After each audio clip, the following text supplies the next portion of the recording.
നമസ്കാരം. ശബ്ദം കേട്ട മാർക്ക് തിരിഞ്ഞു നോക്കുമ്പോൾ മാർക്കിനടുത്തേക്ക് ചിരിച്ചുകൊണ്ട് നടന്നു വരുന്ന വിന്നി ഫാങ്ങിനെയാണ് മാർക്ക് കണ്ടത്. വിന്നിക്കൊപ്പം ഒരു ചെറുപ്പക്കാരനുണ്ട്. ആ ചെറുപ്പക്കാരൻ വിന്നിയോടൊപ്പം അങ്ങനെ നടന്നു വരുന്ന കണ്ടപ്പോൾ ഒരു അസ്വസ്ഥത മാർക്കിന് ഫീൽ ചെയ്തു തുടങ്ങി. ആ ചെറുപ്പക്കാരൻ ചിരിച്ചുകൊണ്ട് മാർക്കിന് അടുത്തെത്തിയതും മാർക്കിനോട് പറഞ്ഞു, ഹലോ മിസ്റ്റർ മാർക്ക് ഫെല്ലർ, നിങ്ങളെ കാണുന്നതിൽ ഒരുപാട് സന്തോഷമുണ്ട്. ഞാൻ ഹെക്ടർ ചെങ്ങാണ്. മാർക്കിനോട് ചിരിച്ചുകൊണ്ട് ഹെക്ടർ അങ്ങനെ പറഞ്ഞതും മാർക്ക് അതുപോലെ തന്നെ ചിരിച്ച മുഖഭാവത്തോടുകൂടി ഹെക്ടറോട് പറഞ്ഞു, ഹലോ ഹെക്ടർ, നിങ്ങളെക്കുറിച്ച് ഒരുപാട് കാര്യങ്ങളാണല്ലോ കേൾക്കുന്നത്. മാർക്ക് അങ്ങനെ പറയരുത്. ഇപ്പോ മാർഷൽ ആർട്സ് ഫോറത്തിൽ മാർക്കല്ലേ നിറഞ്ഞു നിൽക്കുന്നത്. ഹെക്ടർ, അതങ്ങനെയല്ല. ഇപ്പോ സെൻട്രൽ പ്ലെയിനിലെ ഹെക്ടർ ടെങ്ങിനെ ആരാ അറിയാത്തത്?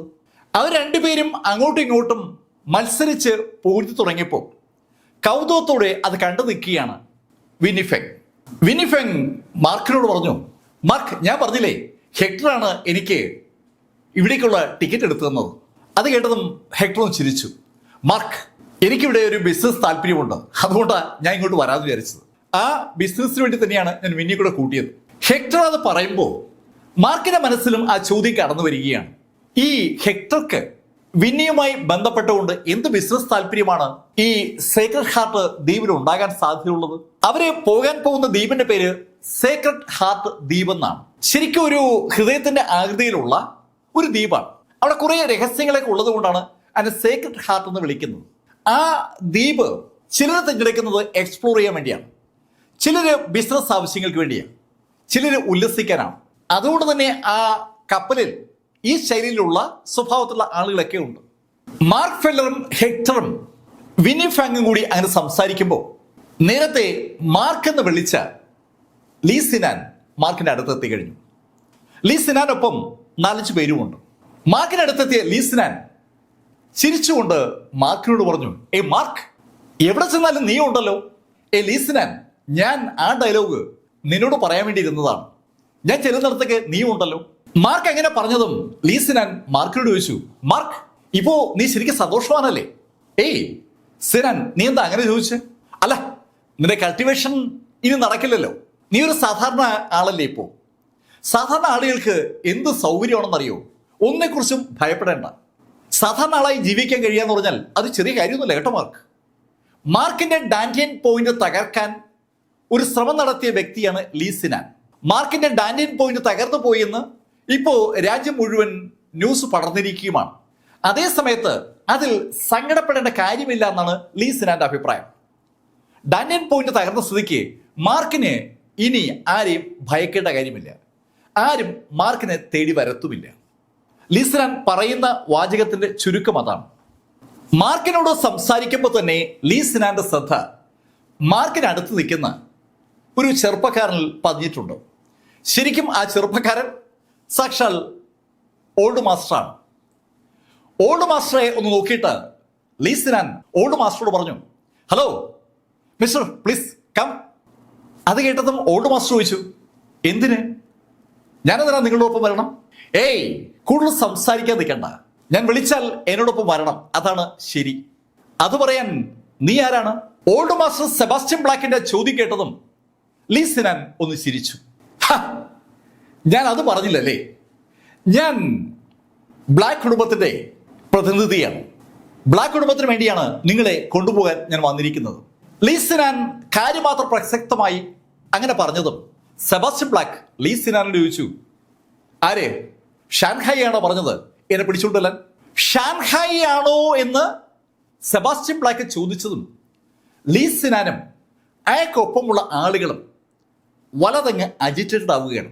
ലീ സിനാൻ ഏതാണ്ട് പൊട്ടിത്തെറിച്ചുകൊണ്ട് സെബാസ്റ്റ്യൻ ബ്ലാക്കിനോട് പറഞ്ഞു, മാസ്റ്റർ ബ്ലാക്കിനെ ഇങ്ങനെ പേര് പറയാൻ നിനക്ക് ആരാ അധികാരം നൽകിയത്? ബ്ലാക്ക് കുടുംബത്തിന്റെ തലവനായ ഷാൻഹായിയുടെ പേര് അങ്ങനെ പരസ്യമായി ആരും ഉച്ചരിക്കാറില്ല. മിസ്റ്റർ ബ്ലാക്ക്, മാസ്റ്റർ ബ്ലാക്ക്, അങ്ങനെയൊക്കെ അദ്ദേഹത്തെ പറയാറുള്ളൂ. ഷാൻഹായി എന്നൊരാള് അങ്ങനെ പറഞ്ഞപ്പോ അതുകൊണ്ടാണ് ലീ സിനാൻ ദേഷ്യപ്പെട്ട് സംസാരിച്ചത്. അത് കേട്ടതും സെബാസ്റ്റ്യൻ ബ്ലാക്ക് അറിയാതെ ഒന്ന് പുഞ്ചിരിച്ചു പോവുകയാണ്. ആ സമയത്ത് മാർക്ക് ലീ സിനാനോട് പറഞ്ഞു, നീ എന്തിനാ ഇദ്ദേഹത്തെ ക്ഷണിക്കുന്നത്? ഇദ്ദേഹം നിന്നോടൊപ്പം വരുന്നില്ല. അതിന് മറുപടിയായി ലീ സിനാൻ പറഞ്ഞു, മാർക്ക്, നീ നിന്റെ കാര്യം നോക്ക്. അങ്ങനെ ലീ സിനാൻ പറഞ്ഞതും മാർക്ക് സെബാസ്റ്റ്യൻ ബ്ലാക്കിന്റെ മുന്നിലേക്ക് കയറി. അതിനുശേഷം മാർക്ക് സെബാസ്റ്റ്യൻ ബ്ലാക്കിനോട് പറഞ്ഞു, ഓൾമാസ്റ്റർ, അങ്ങ് കപ്പലിലേക്ക് കയറിക്കൂ. കപ്പലിൽ ആളുകൾ കയറിക്കൊണ്ടിരിക്കുന്ന സമയമാണ്. ഈ സമയത്ത് വിന്നി ഫാങ്ങും അതുപോലെ ഹെക്ടർ ടെങ്ങും ഒക്കെ കപ്പലിലേക്ക് കയറി കഴിഞ്ഞു. മാർക്ക് ലീ സിനാന്റെ മുന്നിൽ കയറി നിന്നതും സെബാസ്റ്റ്യൻ ബ്ലാക്ക് മാർക്കിന്റെ പുറകിൽ കൂടി കപ്പലിനെതിരെ നടന്നു തുടങ്ങി. അത് കണ്ടതും ലീ സിനാൻ മാർക്കിനെ മറികടന്ന് സെബാസ്റ്റ്യൻ ബ്ലാക്കിന്റെ അടുത്തേക്ക് പോകാൻ ഒരു ശ്രമം നടത്തി. പക്ഷെ മാർക്ക് ലീ സിനാനെ അകത്തേക്ക് വിടാൻ സമ്മതിക്കാതെ ഒന്ന് വട്ടം ചുറ്റി നിൽക്കുകയാണ്. ശരിക്കും അവിടെ ഒരു ചെറിയ ഇടനാഴിയുണ്ട്. ആ ഇടനാഴി കൂടി ഒരാൾക്ക് നടന്നു പോകാനുള്ള വഴിയേ ഉള്ളൂ. കപ്പലിലേക്ക് കടക്കാനുള്ള ചെറിയ വഴിയാണ്. സാധനങ്ങൾ കൊണ്ടുപോകാനായി വേറെ വഴിയുണ്ട്. ആ വഴിയിലാണ് ടിക്കറ്റ് പരിശോധന. ടിക്കറ്റ് പരിശോധിച്ച് ആളുകളെ അകത്തേക്ക് കടത്തിവിടുകയാണ് വരിയുടെ അറ്റത്ത് നിൽക്കുന്ന ചില ഉദ്യോഗസ്ഥർ. സെബാസ്റ്റ്യൻ ബ്ലാക്ക് ആ വരിയിലേക്ക് കടന്നതും മാർക്കിനെ കടന്ന് ആ വരിയിലേക്ക് പോകാൻ പറ്റാത്ത ഒരു സാഹചര്യത്തിലേക്ക് ലീ സിനാൻ എത്തി. ലീ സിനാനും കൂടുതലുള്ള ആളുകളും ആ ശൈലിയിൽ മാർക്ക് അവരെ ബ്ലോക്ക് ചെയ്യുമെന്ന് തീരെ കരുതിയതല്ല. ദേഷ്യം വന്ന ലീ സിനാൻ മാർക്കിനെ പിടിച്ചു തള്ളാൻ പോയതും 2-3 പോലീസുകാർ അങ്ങോട്ടേക്ക് ഓടി വന്നു. എന്താ ഇവിടെ? പോലീസ് യൂണിഫോമിലെ ആളുകളെ കണ്ടതും ലീ സിനാൻ ദേഷ്യപ്പെട്ട് അവരോട് പറഞ്ഞു, നിങ്ങളുടെ കാര്യങ്ങൾ നോക്കാൻ നിൽക്കുന്ന ആളുകളല്ലേ, എന്റെ കൂട്ടത്തിൽ ഒരാൾ കപ്പലിലേക്ക് കയറിയിട്ടുണ്ട്, എനിക്ക് അയാളെ വേണം. അത് കേട്ടതും പോലീസുകാരിൽ ഒരാൾ ലീ സിനാനോട് പറഞ്ഞു, കപ്പലിലേക്ക് ടിക്കറ്റ് എടുത്താൽ ആർക്കും പോകാം. അങ്ങനെ പോലീസുകാർ ലീ സിനാനോട് പറയുമ്പോൾ ലീ സിനാൻ അവന്റെ കയ്യിൽ നിന്ന് ടിക്കറ്റ് പുറത്തെടുത്തു. ആ നിമിഷത്തിൽ മാർക്ക് ലീ സിനാന്റെ കയ്യിലെ ടിക്കറ്റ് ഒന്ന് വലിച്ചതും മുന്നോട്ട് പോയതും ഒരേ വേഗതയിലാണ്. ലീ സിനാന്റെ തൊട്ടടുത്ത് നിൽക്കുന്ന പോലീസുകാരുടെ പുറകിൽ കൂടി മാർക്ക് അതിവേഗം കൗണ്ടറിലേക്ക് നീങ്ങി. മാർക്ക് കൗണ്ടറിലേക്ക് പോകുമ്പോഴാണ് തന്റെ കയ്യിലിരുന്ന ടിക്കറ്റ് നഷ്ടമായ കാര്യം ലീ സിനാൻ കാണുന്നത്. ലീ സിനാൻ പോലീസുകാരോട് പറഞ്ഞു, അവരെ പിടിക്കേ. അങ്ങനെ ലീ സിനാൻ പറയുമ്പോൾ പോലീസുകാർ ആ റോഡ് അങ്ങ് ബ്ലോക്ക് ചെയ്തു. അതിനുശേഷം അവർ ലീ സിനാനോട് പറഞ്ഞു, ടിക്കറ്റ് ഉണ്ടെങ്കിൽ അകത്തേക്ക് പോവാം. ലീ സിനാൻ യഥാർത്ഥത്തിൽ അകത്തേക്ക് പോകാനുള്ള തയ്യാറെടുപ്പിലല്ല വന്നിരുന്നത്. എന്നാലും ഒരു ടിക്കറ്റ് അയാൾ കയ്യിൽ കരുതിയിരുന്നതാണ്. ആ ടിക്കറ്റാണ് ഇപ്പോൾ മാർക്ക് അടിച്ചുകൊണ്ട് പോയിരിക്കുന്നത്. മാർക്ക് യഥാർത്ഥത്തിൽ നേരത്തെ തന്നെ ഒരു ടിക്കറ്റ് സംഘടിപ്പിച്ചിരുന്നു. ലീ സിനാന്റെ കയ്യിലെ ടിക്കറ്റ് മാർക്കിന് ആവശ്യമുള്ളതല്ല. പക്ഷെ ലീ സിനാൻ ഒരു കാരണവശാലും അങ്ങോട്ടേക്ക് തൽക്കാലം വരരുതെന്ന് ഒരു ധാരണ മാർക്കിനുണ്ട്. അതുകൊണ്ടാണ് മാർക്ക് ആ ടിക്കറ്റുമായി കൗണ്ടറിലേക്ക് പോയത്. മാർക്ക് ഫെല്ലർ കപ്പലിലേക്ക് കടന്നു കഴിയുമ്പോൾ ലീ സിനാനും അയാൾക്കൊപ്പമുള്ള ആളുകളും പോലീസുകാരോട് ദേഷ്യപ്പെടുകയാണ്. പോലീസുകാരോടായി ലീ സിനാൻ പറഞ്ഞു, ഞാൻ ആരെന്നറിയാവോ? നോക്കൂ സുഹൃത്തെ, നിങ്ങൾ ആരാണെങ്കിലും ഞങ്ങൾക്ക് പ്രശ്നമൊന്നുമില്ല. ഞാൻ ബ്ലാക്ക് കുടുംബത്തിലെ, നോക്കൂ ഞാൻ പറഞ്ഞു, നിങ്ങൾ ആരാണെങ്കിലും ഞങ്ങൾക്ക് പ്രശ്നമില്ല. ന്യൂ സെലസ്റ്ററിലെ ജിഗ്ദുവിൽ ബ്ലാക്ക് കുടുംബം അതിശക്തമാണ്. ഇത് സീ സിറ്റിയാണ്. ന്യൂ സെലസ്റ്റർ പോലെ തന്നെ മെട്രോപൊളിറ്റൻ സിറ്റിയാണ് ഈ സീ സിറ്റി. ഇവിടെയും വൻ പണക്കാർ ഒരുപാടുണ്ട്. ബ്ലാക്ക് കുടുംബത്തിന് അത്രയും രാഷ്ട്രീയ സ്വാധീനം സീ സിറ്റിയിലെ അരിസ്റ്റോക്രാറ്റിക് കുടുംബങ്ങൾക്ക് ഇല്ലാന്നേ ഉള്ളൂ. പക്ഷെ അവരും ശക്തരാണ്. ഒരുപാട് ശക്തരായ കുടുംബങ്ങളെ കാണുന്ന ആ പോലീസുകാർക്ക് അതുകൊണ്ട് തന്നെ സിനാന്റെ ആ ഡയലോഗ് അത്രയ്ക്ക് അങ്ങോട്ട് ഇഷ്ടമായില്ല. പോലീസുകാർ ഒരു കാരണവശാലും അയാൾ അകത്തേക്ക് വിടില്ല എന്ന് മനസ്സിലായതും സിനാൻ അയാളുടെ കൂട്ടുകാരോട് പറഞ്ഞു, നമുക്കൊരു കാര്യം ചെയ്യാം, നമുക്കിവിടെ വെയിറ്റ് ചെയ്യാം. സിനാനും കൂട്ടരും ആ കപ്പൽ മടങ്ങി വരുന്നത് കാത്ത് അവിടെ വെയിറ്റ് ചെയ്യാൻ തീരുമാനിക്കുമ്പോഴേക്കും മാർക്ക് ഫെല്ലർ നടന്ന് സെബാസ്റ്റ്യൻ ബ്ലാക്കിന്റെ അടുത്തെത്തി കഴിഞ്ഞു. മാർക്കും സെബാസ്റ്റ്യൻ കൂടി കപ്പലിന്റെ അകത്തേക്ക് കടന്നു. ശരിക്കും ആഡംബരത്തിന്റെ അവസാന വാക്കായ ഒരു കപ്പലിലേക്കാണ് മാർക്കും സെബാസ്റ്റ്യനും എത്തിയിരിക്കുന്നത്. മാർക്ക് ആ ശൈലിയിലുള്ള ഒരു കപ്പലിൽ ആദ്യമായിട്ടാണ് കയറുന്നത് തന്നെ. അതിൻ്റെതായ ഒരു അമ്പരപ്പ് മാർക്കിന് അതിനകത്ത് കയറിയപ്പോഴുണ്ട്. എല്ലാ ശൈലിയിലുമുള്ള റിക്രിയേഷൻ ആക്ടിവിറ്റീസ് അവിടെയുണ്ട്. സിനിമ തിയേറ്ററുകളും ബാറുകളും ക്ലബ് ഹൗസുകളും ലേലം നടത്താനുള്ള സംവിധാനങ്ങളും കാസിനോകളും എല്ലാം ഇഷ്ടംപോലെയുണ്ട്. 7 നിലകളിലായിട്ട് പണിതിരിക്കുന്ന ആ കൂറ്റൻ ക്രൂസ് ഷിപ്പിന്റെ അകവും പുറവും ഒരു വല്ലാത്ത കാഴ്ച തന്നെയാണ്. അനവധി സ്വിമ്മിംഗ് പൂളുകളുള്ള ആ ആഡംബര കപ്പലിനകത്ത് ഇഷ്ടംപോലെ ആളുകളുണ്ട്. സകലരും വൻ പണക്കാരാണെന്ന് ഒറ്റ നോട്ടത്തിൽ വ്യക്തമാണ്. സെബാസ്റ്റ്യൻ ബ്ലാക്ക് മാർക്കിനോട് പറഞ്ഞു, മാർക്ക്, ഞാനേ ആരെങ്കിലും കാണാൻ പറ്റുമെന്ന് നോക്കാം. ബിസിനസ്സുകാർ മാത്രമുള്ള ഒരു കപ്പലാണ് അതെന്ന് പറയാം. ആ കപ്പലിലുള്ള ബിസിനസ്സുകാർ പരസ്പരം പരിചയപ്പെടാൻ വേണ്ടി കൂടിയാണ് ആ യാത്ര ഉപയോഗിക്കുന്നത്. അവർ ഉദ്ദേശിക്കുന്ന സ്ഥലത്ത് സിറ്റിയിൽ നിന്ന് എത്താൻ തന്നെ 3 ദിവസത്തെ കപ്പൽ യാത്രയുണ്ട്. ഈ 3 ദിവസം കൊണ്ട് അനവധി ആളുകളെ പരിചയപ്പെടാൻ സ്വാഭാവികമായിട്ട് സെബാസ്റ്റ്യൻ ബ്ലാക്കിന് അവസരം ഉണ്ടാവും. സെബാസ്റ്റ്യൻ ബ്ലാക്ക് ആളുകളുടെ ഇടയിലേക്ക് അങ്ങ് പോയതും മാർക്ക് കാഴ്ചകളൊക്കെ കണ്ടങ്ങനെ നടക്കുകയാണ്. ശരിക്കും ഒരു സ്വർഗത്തിനകത്ത് വന്നിറങ്ങിയ ഒരു പ്രതീതിയിലാണ് മാർക്ക്. സുന്ദരന്മാരും സുന്ദരിമാരുമായ അനവധി ആളുകളുണ്ട്. ശരിക്കും വൻ പണച്ചാക്കുകളായിട്ടുള്ള ആളുകളുമുണ്ട്. മാർക്ക് ആ കാഴ്ചകളൊക്കെ കണ്ട് ഒഴിഞ്ഞ ഒരു സ്ഥലത്ത് വന്നിരിക്കുമ്പോൾ മാർക്കിന്റെ അടുത്തേക്ക് ഹെക്ടറും വിന്നിയും എത്തി. മാർക്ക് ഒരു ബാറിന്റെ അടുത്തായിരിക്കുന്നത്. വിന്നി ഹെക്ടറും വന്നതും 2 വൈൻ ഗ്ലാസ് കൂടി നിറച്ച് മാർക്ക് അവർക്ക് ഹാൻഡ് ഓവർ ചെയ്തു. അവർ 3 പേരും ഒരു ടേബിളിന് ചുറ്റുമായി ഇരുന്ന് സംസാരിക്കുകയാണ്. ഹെക്ടർ മാർക്കിനോട് പറഞ്ഞു, മാർക്ക്, നമ്മൾ ഈ പോകുന്ന സേക്രഡ് ഹാർട്ട് ഐലൻഡ് ശരിക്കും ഒരു സംഭവമാണ് കേട്ടോ. അങ്ങനെ ഹെക്ടർ പറഞ്ഞപ്പോൾ മാർക്കിന്റെ ശ്രദ്ധ കുറച്ച് ദൂരെ മാറി നിൽക്കുന്ന ഒരാളിൽ പതിഞ്ഞു.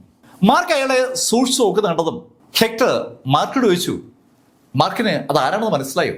ഇല്ല മാർക്ക്, പുള്ളിയെ ആളുകൾ വിളിക്കുക കിങ് ഓഫ് ഡോങ് ചാൻ എന്നാണ്. കിങ് ഓഫ് ഡോങ് ചാനോ? അങ്ങനെ ഒരു സ്ഥലമുണ്ട്. ഡോങ് ചാനിൽ ഈ കക്ഷിക്ക് വലിയ സ്വാധീനമുണ്ട്. അയാളുടെ പേര് മെന്റൽ വാക്സിംഗ് എന്നാണ്.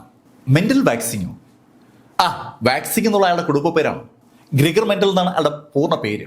പേര് ലേശം കൗതുകം ഉണർത്തുന്ന ഒന്നാണല്ലോ എന്ന് മാർക്ക് ആലോചിക്കുമ്പോൾ ഹെക്ടർ മാർക്കിനോട് പറഞ്ഞു, അയാൾ യഥാർത്ഥത്തിൽ ഒരു ഗ്രാൻഡ് മാസ്റ്ററാണ്.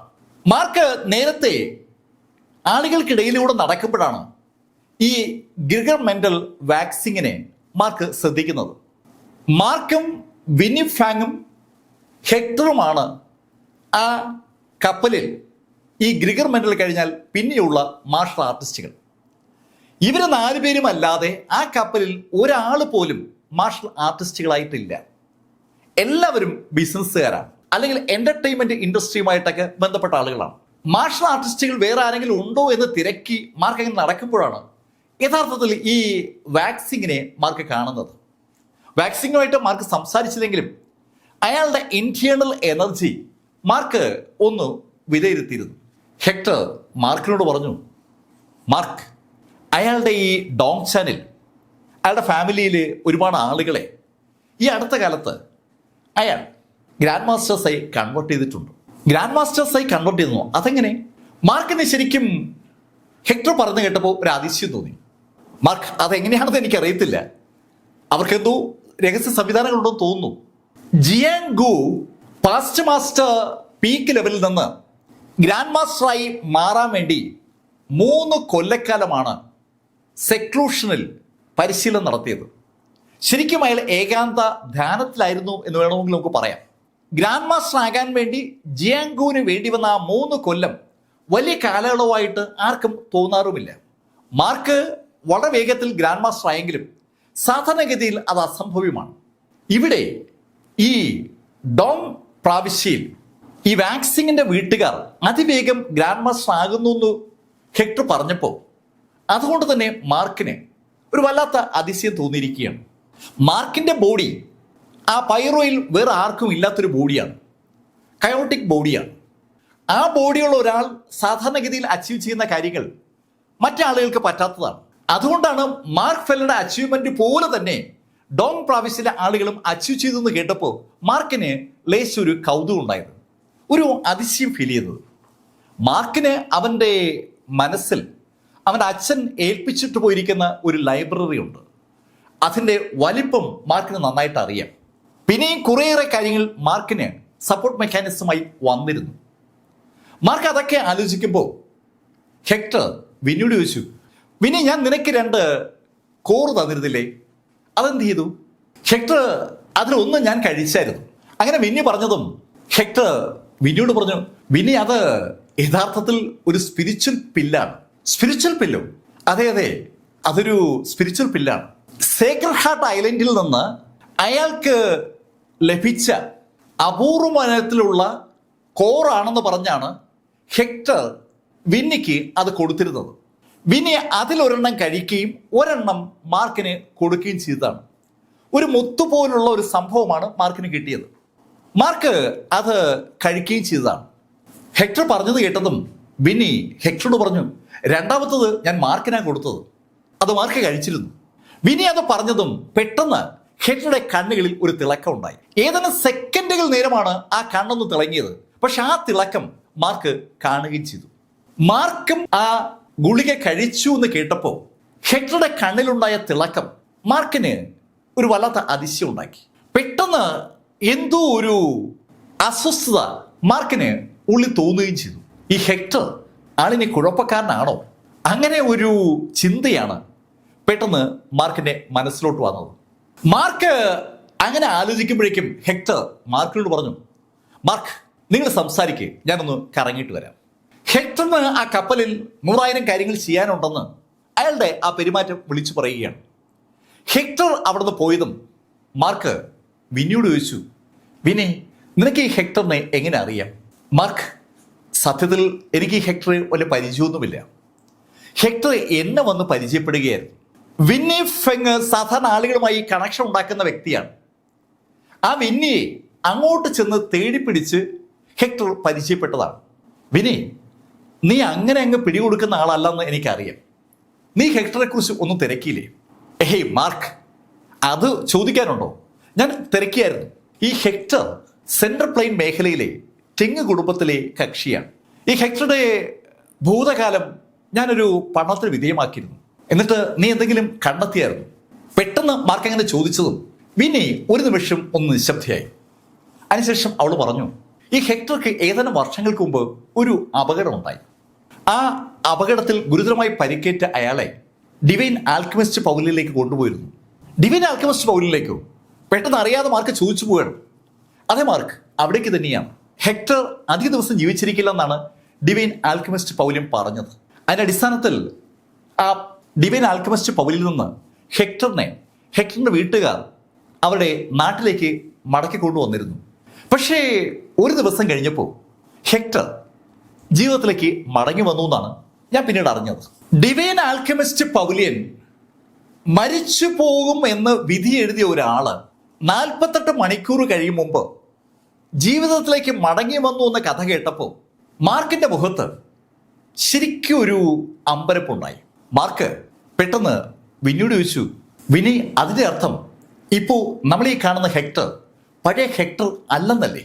മാർക്ക് ആ സ്റ്റേറ്റ്മെന്റ് പറഞ്ഞതും വിന്നി മാർക്കിനോട് പറഞ്ഞു, മാർക്ക്, അപ്പോൾ ഈ ഹെക്ടറെ? അങ്ങനെ വിന്നി ചോദിച്ചതും അവർക്കിടയിൽ പെട്ടെന്ന് ഒരു നിമിഷത്തെ നിശബ്ദതയുണ്ടായി. ആ നിശബ്ദതയ്ക്ക് വിരാമം ഇട്ടുകൊണ്ട് മാർക്ക് പറഞ്ഞു, ഹെക്ടറെ ആരെങ്കിലും പൊസസ് ചെയ്ത്? മാർക്ക് അത് പറഞ്ഞതും വിന്നിയും അതേ വാചകമോ പറഞ്ഞത്. അതെ, ഹെക്ടർ ആരെങ്കിലും പൊസസ് ചെയ്ത് കാണുമോ എന്ന് രണ്ടുപേരും അങ്ങോട്ടും ഇങ്ങോട്ടും ചോദിക്കാനായി പകുതി ചോദിച്ചപ്പോൾ തന്നെ രണ്ടുപേരും മുഖത്തോട് നോക്കുകയാണ്.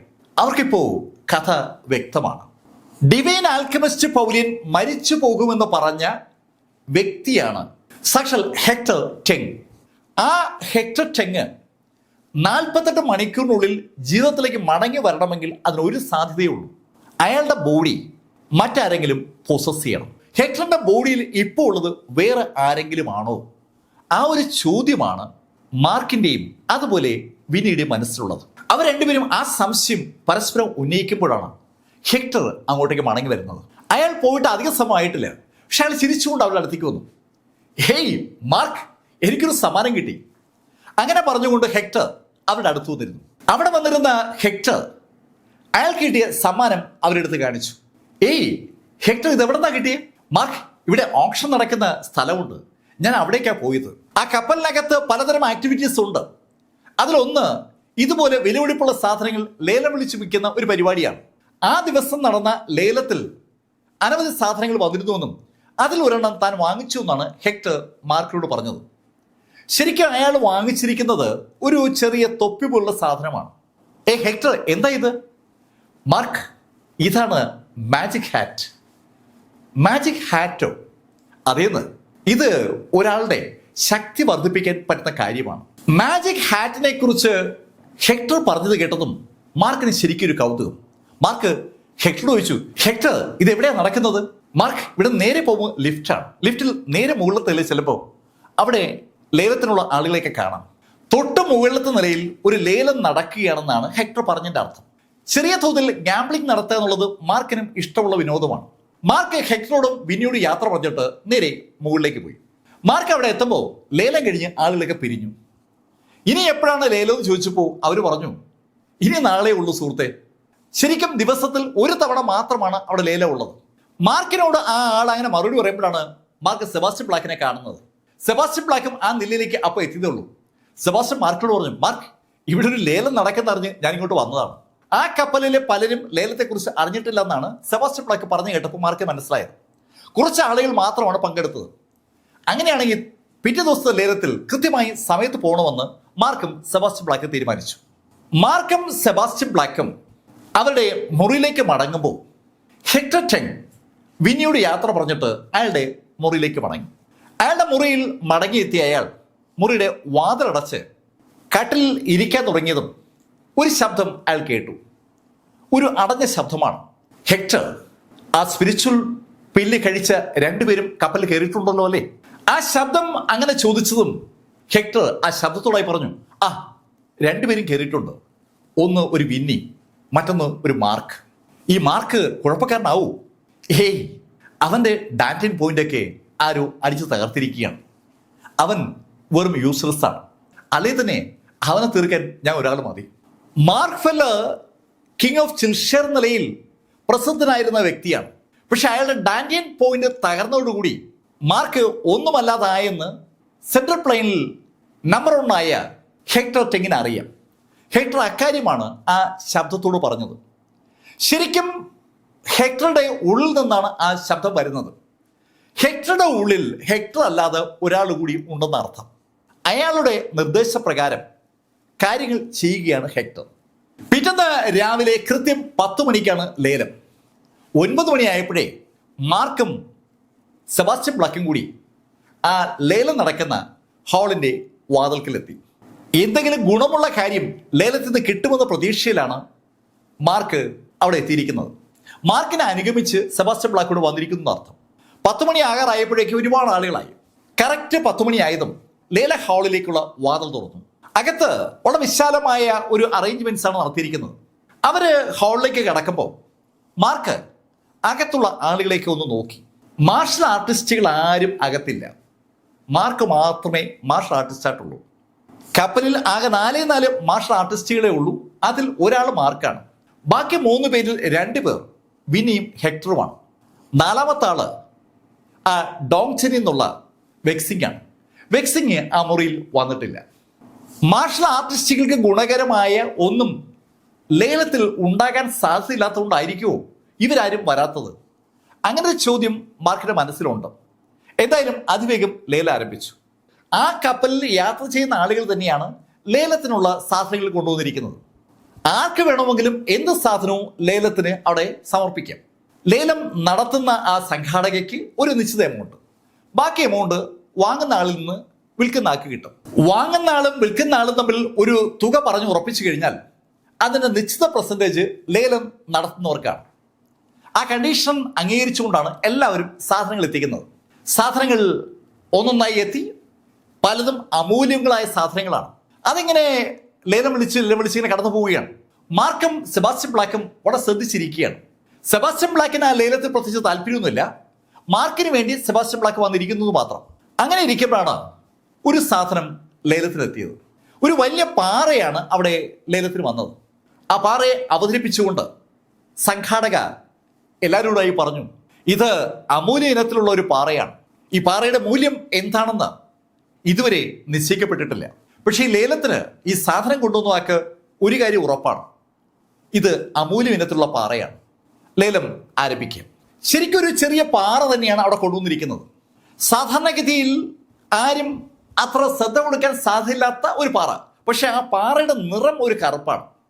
അത് മാത്രമാണ് ആ പാറയുടെ പ്രത്യേകത.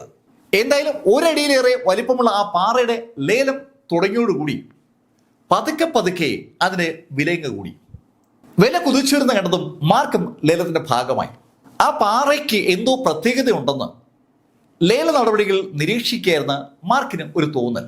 മാർക്ക് ലേലത്തിൽ ആ സാധനം പിടിക്കാൻ പോയതും മാർക്ക് പറഞ്ഞതിന് ഇരട്ടി വിലയ്ക്ക് മറ്റാൾ ലേലം വിളിച്ചു. മാർക്കിനെ അമ്പരപ്പിച്ചുകൊണ്ട് ലേലത്തിലേക്ക് നല്ല തടിയുള്ള ഒരാൾ കടന്നു വന്നിരിക്കുകയാണ്. അയാൾ നേരത്തെ തന്നെ ആ ഹാളിനകത്തുണ്ട്. അയാൾ പല സാധനങ്ങളും വാങ്ങുന്നത് മാർക്ക് കണ്ടതുമാണ്. അയാൾക്ക് ഈ പാറയിൽ ഒരു താല്പര്യവും കാണില്ലെന്നാണ് മാർക്ക് നേരത്തെ ധരിച്ചിരുന്നത്.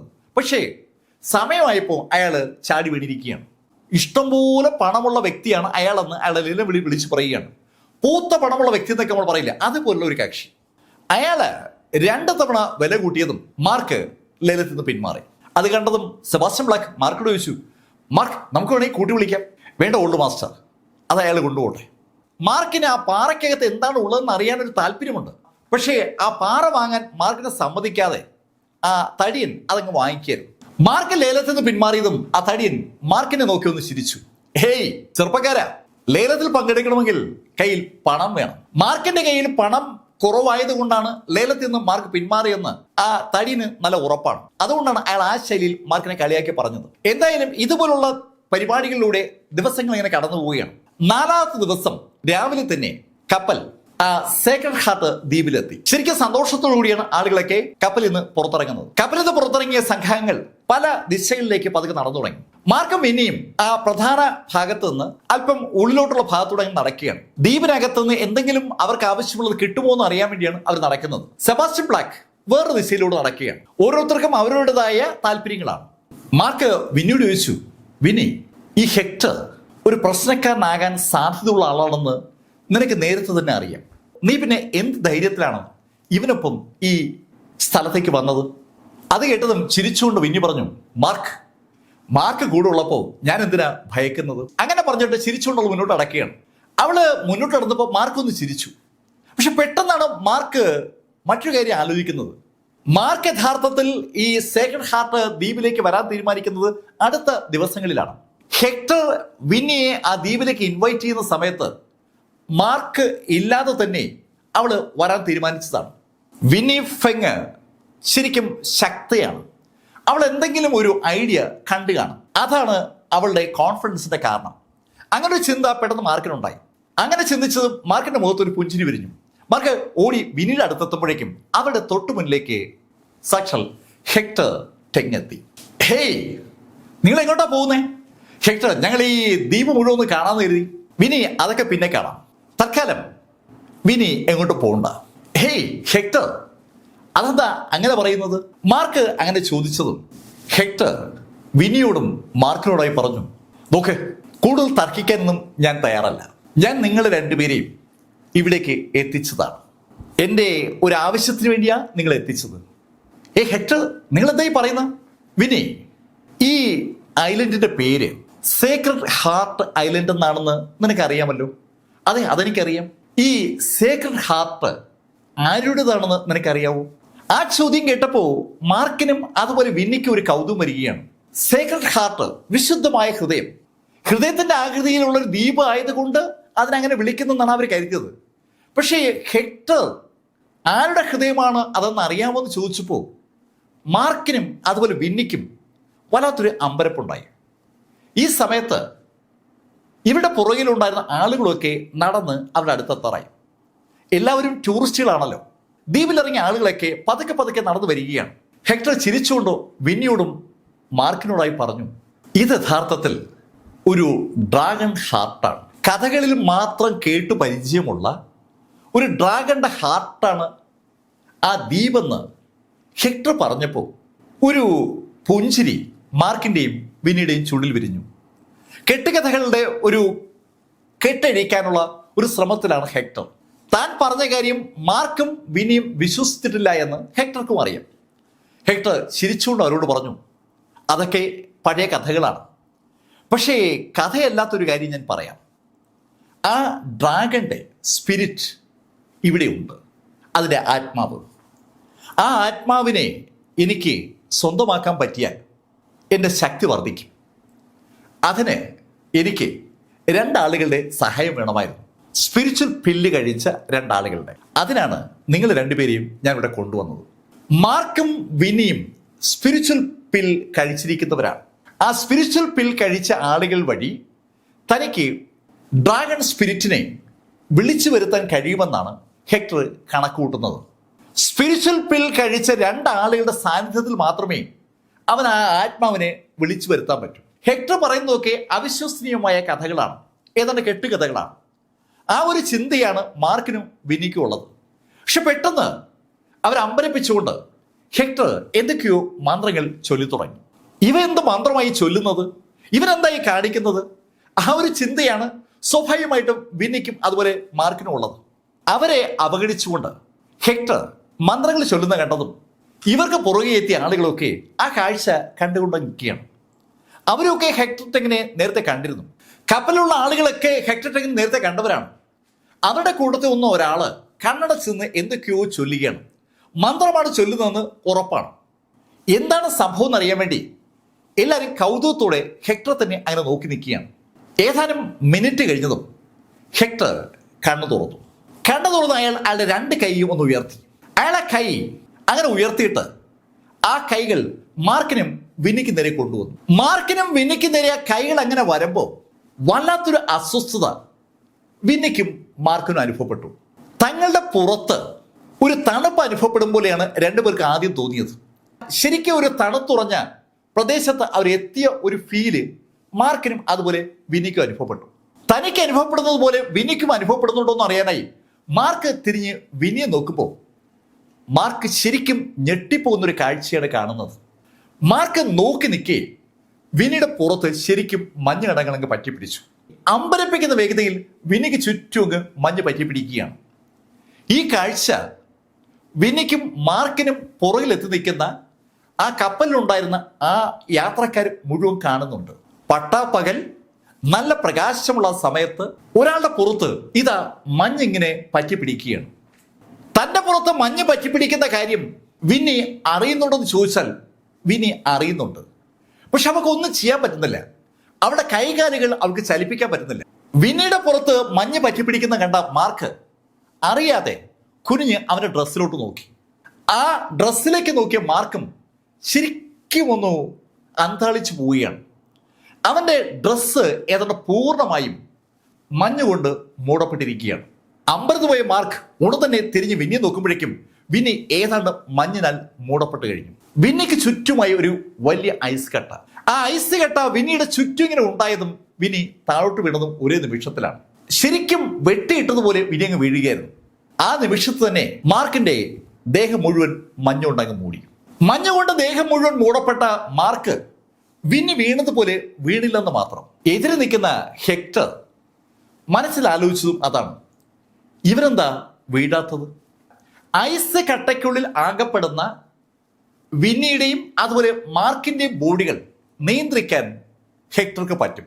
ആ 2 ബോഡികളിലെയും സ്പിരിച്വൽ എനർജി ഇഷ്ടാനുസരണം ഉപയോഗിക്കാൻ, ആ 2 ബോഡികളിലെയും സ്പിരിച്വൽ സെൻസിനെ തന്റെ ആവശ്യാനുസരണം ഉപയോഗിക്കാനുള്ള ശേഷിയാണ് ഹെക്ടർക്കുള്ളത്.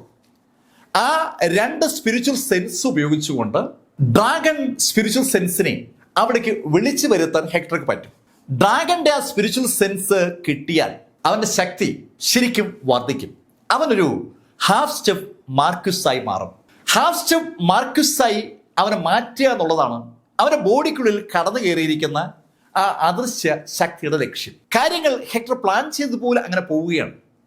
പക്ഷെ ആ സമയത്താണ് കപ്പലിലെത്തിയ ആളുകൾ വല്ലാത്ത ദേഷ്യത്തോടുകൂടി ഹെക്ടറോട് സംസാരിച്ചു തുടങ്ങിയത്. ഏയ്, നിങ്ങൾ എന്തായി കാണിക്കുന്നത്? മാർക്കിനെയും വിന്നി ഫെങ്ങിനെയും കപ്പലിൽ വെച്ച് കണ്ട് പരിചയമുള്ള അനവധി ആളുകൾ അവിടെയുണ്ട്. ആ ശിലാഫലകം കയ്യിൽ സൂക്ഷിക്കുന്ന ആ വ്യക്തിയും ആ കൂട്ടത്തിലുണ്ട്.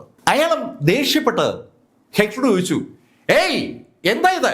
ആ ചോദ്യത്തിന് ഉത്തരം പറയാതെ ഹെക്ടർ ഉറക്കൊന്ന് വിളിച്ചു, വാക്സിംഗ് വാക്സിംഗ് എന്ന് ഹെക്ടർ വിളിച്ചതും കപ്പലിൽ അവർക്കൊപ്പം ഉണ്ടായിരുന്ന 4ാമത്തെ ഗ്രാൻഡ് മാസ്റ്റർ ശൂന്യതയിൽ നിന്ന് അവരുടെ മുന്നിൽ പ്രത്യക്ഷപ്പെട്ടു. അയാൾ ആ ഭാഗത്ത് എവിടെയും ഉണ്ടായിരുന്നു. ശരിക്കും വേഗത്തിൽ അയാൾ ഹെക്ടർ മുന്നിലേക്ക് എത്തിയായിരുന്നു. അയാളെ കണ്ടത് ഹെക്ടർ അയാളോട് പറഞ്ഞു, ഇവരെ ഒന്ന് ശരിയാക്ക്. കേൾക്കേണ്ട താമസം ഗ്രിഗർ മെന്റൽ വെക്സിംഗ് ആ കപ്പലിൽ വന്ന ആളുകളുടെ നേരെ തിരിഞ്ഞു. ഗ്രാൻഡ് മാസ്റ്ററായ അയാളുടെ പവർ അതിശക്തമാണ്. അയാളെ കൈയൊന്ന് വീശേണ്ട താമസം ആ ആളുകളെല്ലാം കൂടി പറന്നു എന്ന് പറയാം. ഈ സമയത്താണ് സെബാസ്റ്റ്യൻ ബ്ലാക്കും നടന്ന് ആ ഭാഗത്ത് വരുന്നത്. അയാളും ആകെ ഞെട്ടിപ്പോയി. ആളുകളൊക്കെ തെറിച്ചു വീഴുകയാണ്. സെബാസ്റ്റ്യൻ ബ്ലാക്ക് അമ്പരപ്പോടെ മുന്നോട്ട് നോക്കുമ്പോൾ ഒരു ഐസ് രൂപം അവിടെ നിൽക്കുന്നത് അയാൾക്ക് കാണാം. വേറൊരു ഐസ് രൂപം തറയിൽ വീണ് കിടക്കുകയാണ്. അവയ്ക്ക് രണ്ടിന് മുന്നിലായി ഹെക്ടർ ടെങ് നിൽപ്പുണ്ട്. ഹെക്ടർ ടെങ്ങിനെ അനുസരിക്കുന്ന വെക്സിങ് ആളുകളെ മുഴുവൻ അടിച്ചു തെറിപ്പിക്കുകയാണ്. എന്താണ് ചെയ്യേണ്ടതെന്നറിയാതെ അമ്പരപ്പോടെ സെബാസ്റ്റ്യൻ ബ്ലാക്ക് ആളുകൾ നോക്കുമ്പോൾ ആ കല്ല് കയ്യിലുള്ള ആള് വെക്സിങ്ങിനോട് പറഞ്ഞു, ഏയ് മിസ്റ്റർ വെക്സിങ്, നിങ്ങൾ ഇങ്ങനെയാണോ പെരുമാറേണ്ടത്? നിങ്ങളല്ലേ യഥാർത്ഥത്തിൽ ഞങ്ങളെയൊക്കെ സംരക്ഷിക്കേണ്ടത്? അത് കേട്ടതും വെക്സിങ് കൈ ഒന്ന് അനക്കി. ശരിക്കൊരു കാറ്റ് ആ നിമിഷത്തിൽ ആ തടിയന്റെ പുറത്തുനിന്ന് ഇടിച്ചു. അയാൾ അതിവേഗം നിരങ്ങി തൊട്ട് സമീപത്തുള്ള ഒരു ചെറിയ ടിന്നിലിടിച്ച് അവിടെ വീണു. ആ ഭാഗത്ത് അനവധി ടിന്നുകൾ ഇങ്ങനെ അടുക്കി വെച്ചിട്ടുണ്ട്. ആ വീപ്പുകളിലൊക്കെ മണ്ണുണ്ട്. ചെടി നടാനായിട്ട് എന്തോ ഒരുക്കങ്ങൾ നടത്തിക്കൊണ്ടിരിക്കുകയാണ്. അത്തരത്തിലുള്ള ഒരു വീപ്പിലിടിച്ചാണ് ആ തടിയൻ താഴേക്ക് വീഴുന്നത്. ആ തടിയൻ വലിയൊരു പണക്കാരനും ശരിക്കും സ്വാധീനമുള്ള വ്യക്തിയാണ്. അയാളെ വെക്സിങ് അങ്ങനെ കൈകാര്യം ചെയ്യുന്ന കണ്ടതും ബാക്കി ആളുകൾ പെട്ടെന്ന് നിശബ്ദരായി. ആർക്കും തറയുന്ന എണീക്കാൻ പോലുമുള്ള താല്പര്യമില്ല. എണീറ്റാൽ ആ നിമിഷം വെക്സിങ് കൈ ഉയർത്തും. വെക്സിങ് കൈ ഉയർത്തിയാൽ ഉടൻ ഒരു പ്രഷർ അവർക്ക് മേൽ അനുഭവപ്പെടും. അത് ഏകദേശം അവർക്ക് മനസ്സിലായിട്ടുണ്ട്. എന്താ ഇപ്പൊ ചെയ്യേണ്ടതെന്ന് അറിയാൻ വയ്യാത്ത ഒരു സാഹചര്യത്തിലാണ് എല്ലാവരും. ആ നിമിഷത്തിൽ ഹെക്ടർ ഒരു മന്ത്രം ചൊല്ലി തുടങ്ങിയാണ്. താഴെ വീണ് കിടക്കുന്ന വിന്നിയെയും വിന്നിയുടെ അടുത്ത് നിൽക്കുന്ന മാർക്കിനെയും തൻ്റെ ചൊൽപ്പിടിയിലേക്ക് കൊണ്ടുവന്നതിന് ശേഷം അവരുടെ രണ്ടുപേരുടെയും ഡിവൈൻ സെൻസ് ഉപയോഗിച്ച് ദ്വീപിൽ ഉണ്ടെന്ന് കരുതപ്പെടുന്ന ഡ്രാഗൺ സ്പിരിറ്റ് സെൻസ് വിളിച്ചു വരുത്തുക. അതാണ് ഹെക്ടറിന്റെ ടാർഗറ്റ്. ഹെക്ടർ അതിനുവേണ്ടി പഠിച്ചിരിക്കുന്ന മന്ത്രങ്ങൾ പതുക്കെ ചൊല്ലി തുടങ്ങി. അയാളുടെ മന്ത്ര ഉച്ചാരണത്തിന്റെ ശക്തി ഇങ്ങനെ വർദ്ധിച്ചു വരികയാണ്. ആ നിമിഷത്തിലാണ് ചെറിയൊരു ശബ്ദം ഹെക്ടറുടെ ശ്രദ്ധയിൽപ്പെട്ടത്. അയാളുടെ തൊട്ടു മുന്നിൽ നിൽക്കുന്ന ആ ഐസ് പ്രതിമയ്ക്കുള്ളിൽ നിന്നാണ് ശബ്ദം. മാർക്ക് ഫെല്ലറുടെ ഐസ് പ്രതിമയാണ് അവിടെ നിൽക്കുന്നത്. ആ പ്രതിമയ്ക്കുള്ളിൽ നിന്നുണ്ടായ ശബ്ദം പതുക്കെ കൂടി വരികയാണ്. ഹെക്ടർ ശരിക്കും വളരെ അതിശയത്തോടുകൂടി ആ പ്രതിമയിലേക്ക് നോക്കി. ആ പ്രതിമ എന്തിനാ ശബ്ദം ഉണ്ടാക്കുന്നത്? ആ ഒരു ചോദ്യമാണ് ഹെക്ടറുടെ മനസ്സിലുള്ളത്. ഹെക്ടറുടെ മനസ്സിലേക്ക് ആ ചോദ്യം അങ്ങനെ കടന്നു വരുമ്പോൾ ഹെക്ടർ ഒരു കാഴ്ച കൂടി കണ്ടു. മാർക്കിന് ചുറ്റുമുള്ള ആ ഐസ് കട്ട പതുക്കെ പൊളിഞ്ഞു വീഴുകയാണ്. ശരിക്കും ഒരു കൂട് പൊളിഞ്ഞു വീഴും പോലെ മാർക്കിന് ചുറ്റുമുള്ള ഐസ് കട്ടകൾ ഒന്നൊന്നായി പൊളിഞ്ഞു വീണു. ആ ഐസ് കട്ടകൾ മുഴുവൻ പൊളിഞ്ഞു വീണതും മാർക്ക് ചിരിച്ചുകൊണ്ട് ഹെക്ടറോട് ചോദിച്ചു, ഏയ് ഹെക്ടർ, ഇത്രയേ ഉള്ളോ നിന്റെ പരിപാടി? മാർക്ക്, നീ എങ്ങനെ ഇതിന്ന് പുറത്തു വന്നു? വിശ്വസിക്കാനാവാത്തത് കൊണ്ട് ഹെക്ടർ അങ്ങനെ ചോദിച്ചു പോയതാണ്. ആ ചോദ്യം കേട്ടതും മാർക്ക് ചിരിച്ചുകൊണ്ട് ഹെക്ടറോട് ചോദിച്ചു, ഹെക്ടർ, നീ എന്തായി കാണിക്കുന്നത്? മാർക്കിന്റെ ചോദ്യത്തിന് മറുപടി പറയാതെ ഹെക്ടർ വെക്സിങ്ങിനോടായി വിളിച്ചു പറഞ്ഞു, വെക്സിങ്, ഇവനെ നോക്കിയോ, കേൾക്കേണ്ട താമസം. ഗ്രിഗർ മെന്റൽ വെക്സിങ് ഒരൊറ്റ ചാട്ടം. ശരിക്കും അയാൾ നിന്ന ഭാഗത്ത് നിന്ന് അയാൾ ജമ്പ് ചെയ്ത് മാർക്കിന്റെ മുന്നിലേക്ക് വരികയായിരുന്നു. മാർക്കിന്റെ മുന്നിലേക്ക് വന്ന അയാൾ ഒരൊറ്റ ഇടി. ചോദ്യങ്ങളും ഉത്തരങ്ങളും ഒന്നും വെക്സിങ്ങിന് വലിയ താല്പര്യമില്ലാത്ത വിഷയമാണെന്ന് ആ ഇടി വിളിച്ചു പറയുകയാണ്. തികച്ചും അപ്രതീക്ഷിതമായി വെക്സിങ് മാർക്കിന്റെ പുറത്തിടിച്ചതും മാർക്ക് തെറിച്ചു. മാർക്ക് തെറിച്ച് അല്പം ദൂരേക്ക് വീണു. മാർക്ക് ചാടി എണീക്കുന്ന കണ്ടതും ഹെക്ടർ മാർക്കിനോട് പറഞ്ഞു, മാർക്ക്, നീ വെറുതെ ബലം പിടിക്കണ്ട. നിന്റെ ശക്തി ഫിസിക്കൽ ശക്തിയാണെന്ന് ഞങ്ങൾക്ക് എല്ലാവർക്കും അറിയാം. അതുകൊണ്ട് ബലം പിടിച്ചാൽ നിന്റെ ആ ഫിസിക്കൽ ശക്തി കൂടി ഇപ്പോ ഇവിടെ ഇല്ലാതാകും. ഹെക്ടർക്കൊപ്പമുള്ള വെക്സിങ്ങും ഇന്റേണൽ എനർജിയിൽ രണ്ടുപേരും ഗ്രാൻഡ് മാസ്റ്റേഴ്സ് ആണ്. രണ്ടുപേർക്കും അൺബിലീവബിൾ ആയിട്ടുള്ള ശക്തി അവിടെ ഇന്റേണൽ എനർജി വഴി ഉപയോഗിക്കാൻ പറ്റും. മാർക്കിനാണെങ്കിൽ ഇന്റേണൽ എനർജി ഉപയോഗിക്കാനുള്ള ശേഷിയുമില്ല. അയാളുടെ ഡാൻഡിയൻ പോയിന്റ് തകർന്നതാണല്ലോ. അതുകൊണ്ടാണ് ഹെക്ടർ അങ്ങനെ പറഞ്ഞത്. പക്ഷേ ആ നിമിഷത്തിൽ മുന്നോട്ട് കുതിച്ച മാർക്ക് ഒരൊറ്റ ഇടി. കിട്ടുന്ന ഇടി അത് എത്ര ചെറുതാണെങ്കിലും വലുതാണെങ്കിലും തിരിച്ചു കൊടുക്കുക എന്നുള്ളത് മാർക്കിന്റെ ഒരു ശീലമാണ്. മാർക്കിനെ ഇടിച്ച വെക്സിങ്ങിനെ മാർക്ക് പഞ്ച് ചെയ്തതും വെക്സിങ് തെറിച്ചു. തികച്ചും ആ പഞ്ച് വെക്സിങ്ങിനെ സംബന്ധിച്ചിടത്തോളം അപ്രതീക്ഷിതമാണ്. ഹെക്ടറെ സംബന്ധിച്ചിടത്തോളം മാർക്കിന്റെ കൈ വെക്സിങ്ങിന്റെ ബോഡിയിൽ തൊട്ടില്ല. അതിനു മുമ്പ് തന്നെ വെക്സിങ് തെറിക്കുകയായിരുന്നു. മാർക്കിന്റെ കൈ വെക്സിങ്ങിന്റെ പുറത്ത് തൊടാതെ വെക്സിങ് തെറിച്ചു എന്ന് പറഞ്ഞാൽ അതിനൊരൊറ്റ അർത്ഥമേ ഉള്ളൂ. മാർക്ക് അവിടെ ഇന്റേണൽ എനർജി ഉപയോഗിച്ചു എന്നാണ്. ഇന്റേണൽ എനർജി ഉപയോഗിക്കാനുള്ള ശേഷി പൂർണ്ണമായും നഷ്ടപ്പെട്ടിരിക്കുന്ന മാർക്ക് ഫെല്ലർ എങ്ങനെ ഇന്റേണൽ എനർജി ഉപയോഗിക്കും? ആ ചോദ്യമാണ് ഹെക്ടറുടെ മനസ്സിലേക്ക് വന്നത്. Hectare അതിശയത്തോടെ മാർക്കിനെ നോക്കിയതും mark ഒരൊറ്റയാടി. ഹെക്ടറുടെ ദേഹത്തെ തൊടാതെ മാർക്കിന്റെ കൈ ഒന്ന് ചരിഞ്ഞു പാഞ്ഞതും ഹെക്ടറും ഒന്ന് തെറിച്ചു വീണ ഹെക്ടറും അതുപോലെ വെക്സിങ്ങും മുഖത്തോട് നോക്കി. രണ്ടുപേർക്കും ഇപ്പൊ ഒരു കാര്യം വ്യക്തമാണ്, മാർക്ക് ഫെല്ലറുടെ ഇന്റേണൽ എനർജിക്ക് ഒന്നും സംഭവിച്ചിട്ടില്ല. രണ്ടുപേരും ചാടി എണീറ്റു. മാർക്ക്, നീ ആളെ കബളിപ്പിച്ചതാണല്ലേ? അങ്ങനെ ചോദിച്ചുകൊണ്ട് രണ്ടുപേരും ശരിക്കും അവരുടെ കൈ ഒന്ന് വിടർത്തി. ആ കൈ വിടരുമ്പോൾ തന്നെ അവരുടെ പുറത്തുനിന്ന് ഒരു ഊർജം പുറത്തേക്ക് വരുന്നുണ്ട്. ശരിക്കും ആ ഊർജം ആ ചുറ്റും ഒരു പ്രഷർ ഉണ്ടാക്കുകയാണ്. അതിശക്തരായ രണ്ട് ഗ്രാൻഡ് മാസ്റ്റേഴ്സ് ഒരുമിച്ചിതാ മാർക്ക് ഫെല്ലറെ നേരിടാൻ പോവുകയാണ്. തറയിൽ വീണ് കിടക്കുന്ന ആ ആളുകൾക്ക് അത് അറിയാം. മാർക്കും ഗ്രാൻഡ് മാസ്റ്റർ ആണല്ലോ. സ്വാഭാവികമായിട്ടും മാർക്കിന്റെ കൈയൊന്ന് ഉയർത്തി. അടുത്ത നിമിഷത്തിൽ മാർക്ക് ഫെല്ലറും അവരും തമ്മിലുള്ള ഫൈറ്റ് ആരംഭിച്ചു. രണ്ട് ഗ്രാൻഡ് മാസ്റ്റേഴ്സിനെയാണ് ഗ്രാൻഡ് മാസ്റ്ററായ മാർക്ക് നേരിടുന്നത്. സമാനതകളില്ലാത്ത ഒരു ഫൈറ്റിന് ആ ദ്വീപ് സാക്ഷ്യം വഹിച്ചു. ഏകദേശം ഒരു 5-6 മിനിറ്റ് രണ്ട് ടീമും തമ്മിലുള്ള ആ ഫൈറ്റ് അതിശക്തമായി നടന്നു. ആരും തോൽക്കുന്നില്ല. ആ നിമിഷത്തിൽ ഹെക്ടർ അയാളുടെ ഇടത് കൈയൊന്ന് ഉയർത്തിയതും അയാളുടെ ഇടത് കൈയിൽ ആ തൊപ്പി വന്നു. തലേദിവസം കപ്പൽ വെച്ച് അയാൾ സംഘടിപ്പിച്ച ആ തൊപ്പി പെട്ടെന്നാണ് അയാൾ തലയിലെടുത്ത് വെച്ചത്. അയാൾ ആ തൊപ്പി തലയിൽ വെച്ചതും വെക്സിങ്ങും ഒരു സാധനം എടുത്ത് തലയിൽ വെച്ചു. അതൊരു ചട്ടി പോലെ ഇരിക്കുന്ന സാധനമാണ്. അത് രണ്ടും അവരിങ്ങനെ വെച്ചതേ ഉള്ളൂ, അതിൽ പിന്നെ തൊടേണ്ട കാര്യമില്ല. അത് അതുപോലെ അങ്ങ് ഇരുന്നുള്ളൂ. രണ്ടുപേരുടെയും തലയ്ക്ക് മുകളിൽ രണ്ട് സാധനങ്ങൾ പ്രത്യക്ഷപ്പെട്ടപ്പോൾ മാർക്ക് എന്താണ് ആ സാധനങ്ങളുടെ പ്രത്യേകത അറിയാത്തതുകൊണ്ട് ഒരു നിമിഷം ഒന്ന് നിശ്ചലനായി. ആ നിമിഷത്തിൽ മാർക്കും ബാക്കിയുള്ള ആളുകളും അത് കണ്ടു. വെക്സിങ്ങിന്റെയും അതുപോലെ ഹെക്ടറുടെയും തലയ്ക്ക് മുകളിലുള്ള ആ ചട്ടിയും അതുപോലെ തൊപ്പിയും പതുക്കെ പ്രകാശം പുറത്തേക്ക് വാപ്പിച്ചു തുടങ്ങിയാണ്. ശരിക്കും അവയ്ക്ക് ചുറ്റുമായി ഒരു പ്രകാശ വലയം തന്നെ ഉണ്ടാവുകയാണ്. ആ വലയം ഹെക്ടറെയും അതുപോലെ വെക്സിങ്ങിനെ അങ്ങ് മൂടി. ഇപ്പോ ഒരു വെളുത്ത പ്രകാശത്തിലാണ് ഹെക്ടർ. രണ്ടുപേരും കൈ ഉയർത്തിയതും രണ്ടുപേരുടെയും കൈയിലേക്ക് അതിനനുസരിച്ചുള്ള പ്രകാശവും വന്നു. രണ്ടുപേരും മാന്ത്രിക ആയുധങ്ങൾ ഉപയോഗിച്ചുകൊണ്ട് മാർക്ക് ഫെല്ലറെ നേരിടാൻ പോവുകയാണ്. എന്താണ് സംഭവിക്കുന്നതെന്ന് മാർക്ക് തിരിച്ചറിയുമ്പോൾ വെക്സിങ്ങിന്റെയും അതുപോലെ ഹെക്ടറുടെയും കൈകൾ ഒന്നിച്ച് മുന്നോട്ട് വന്നു. ആ രണ്ട് കൈകളും ഒന്നിച്ച് മുന്നോട്ട് വരുമ്പോൾ ഒരു വെളുത്ത പ്രകാശവും ഒരു ലൈറ്റ് ഗോൾഡൻ കളറും ഒരുമിച്ച് മുന്നോട്ട് വരികയാണ്.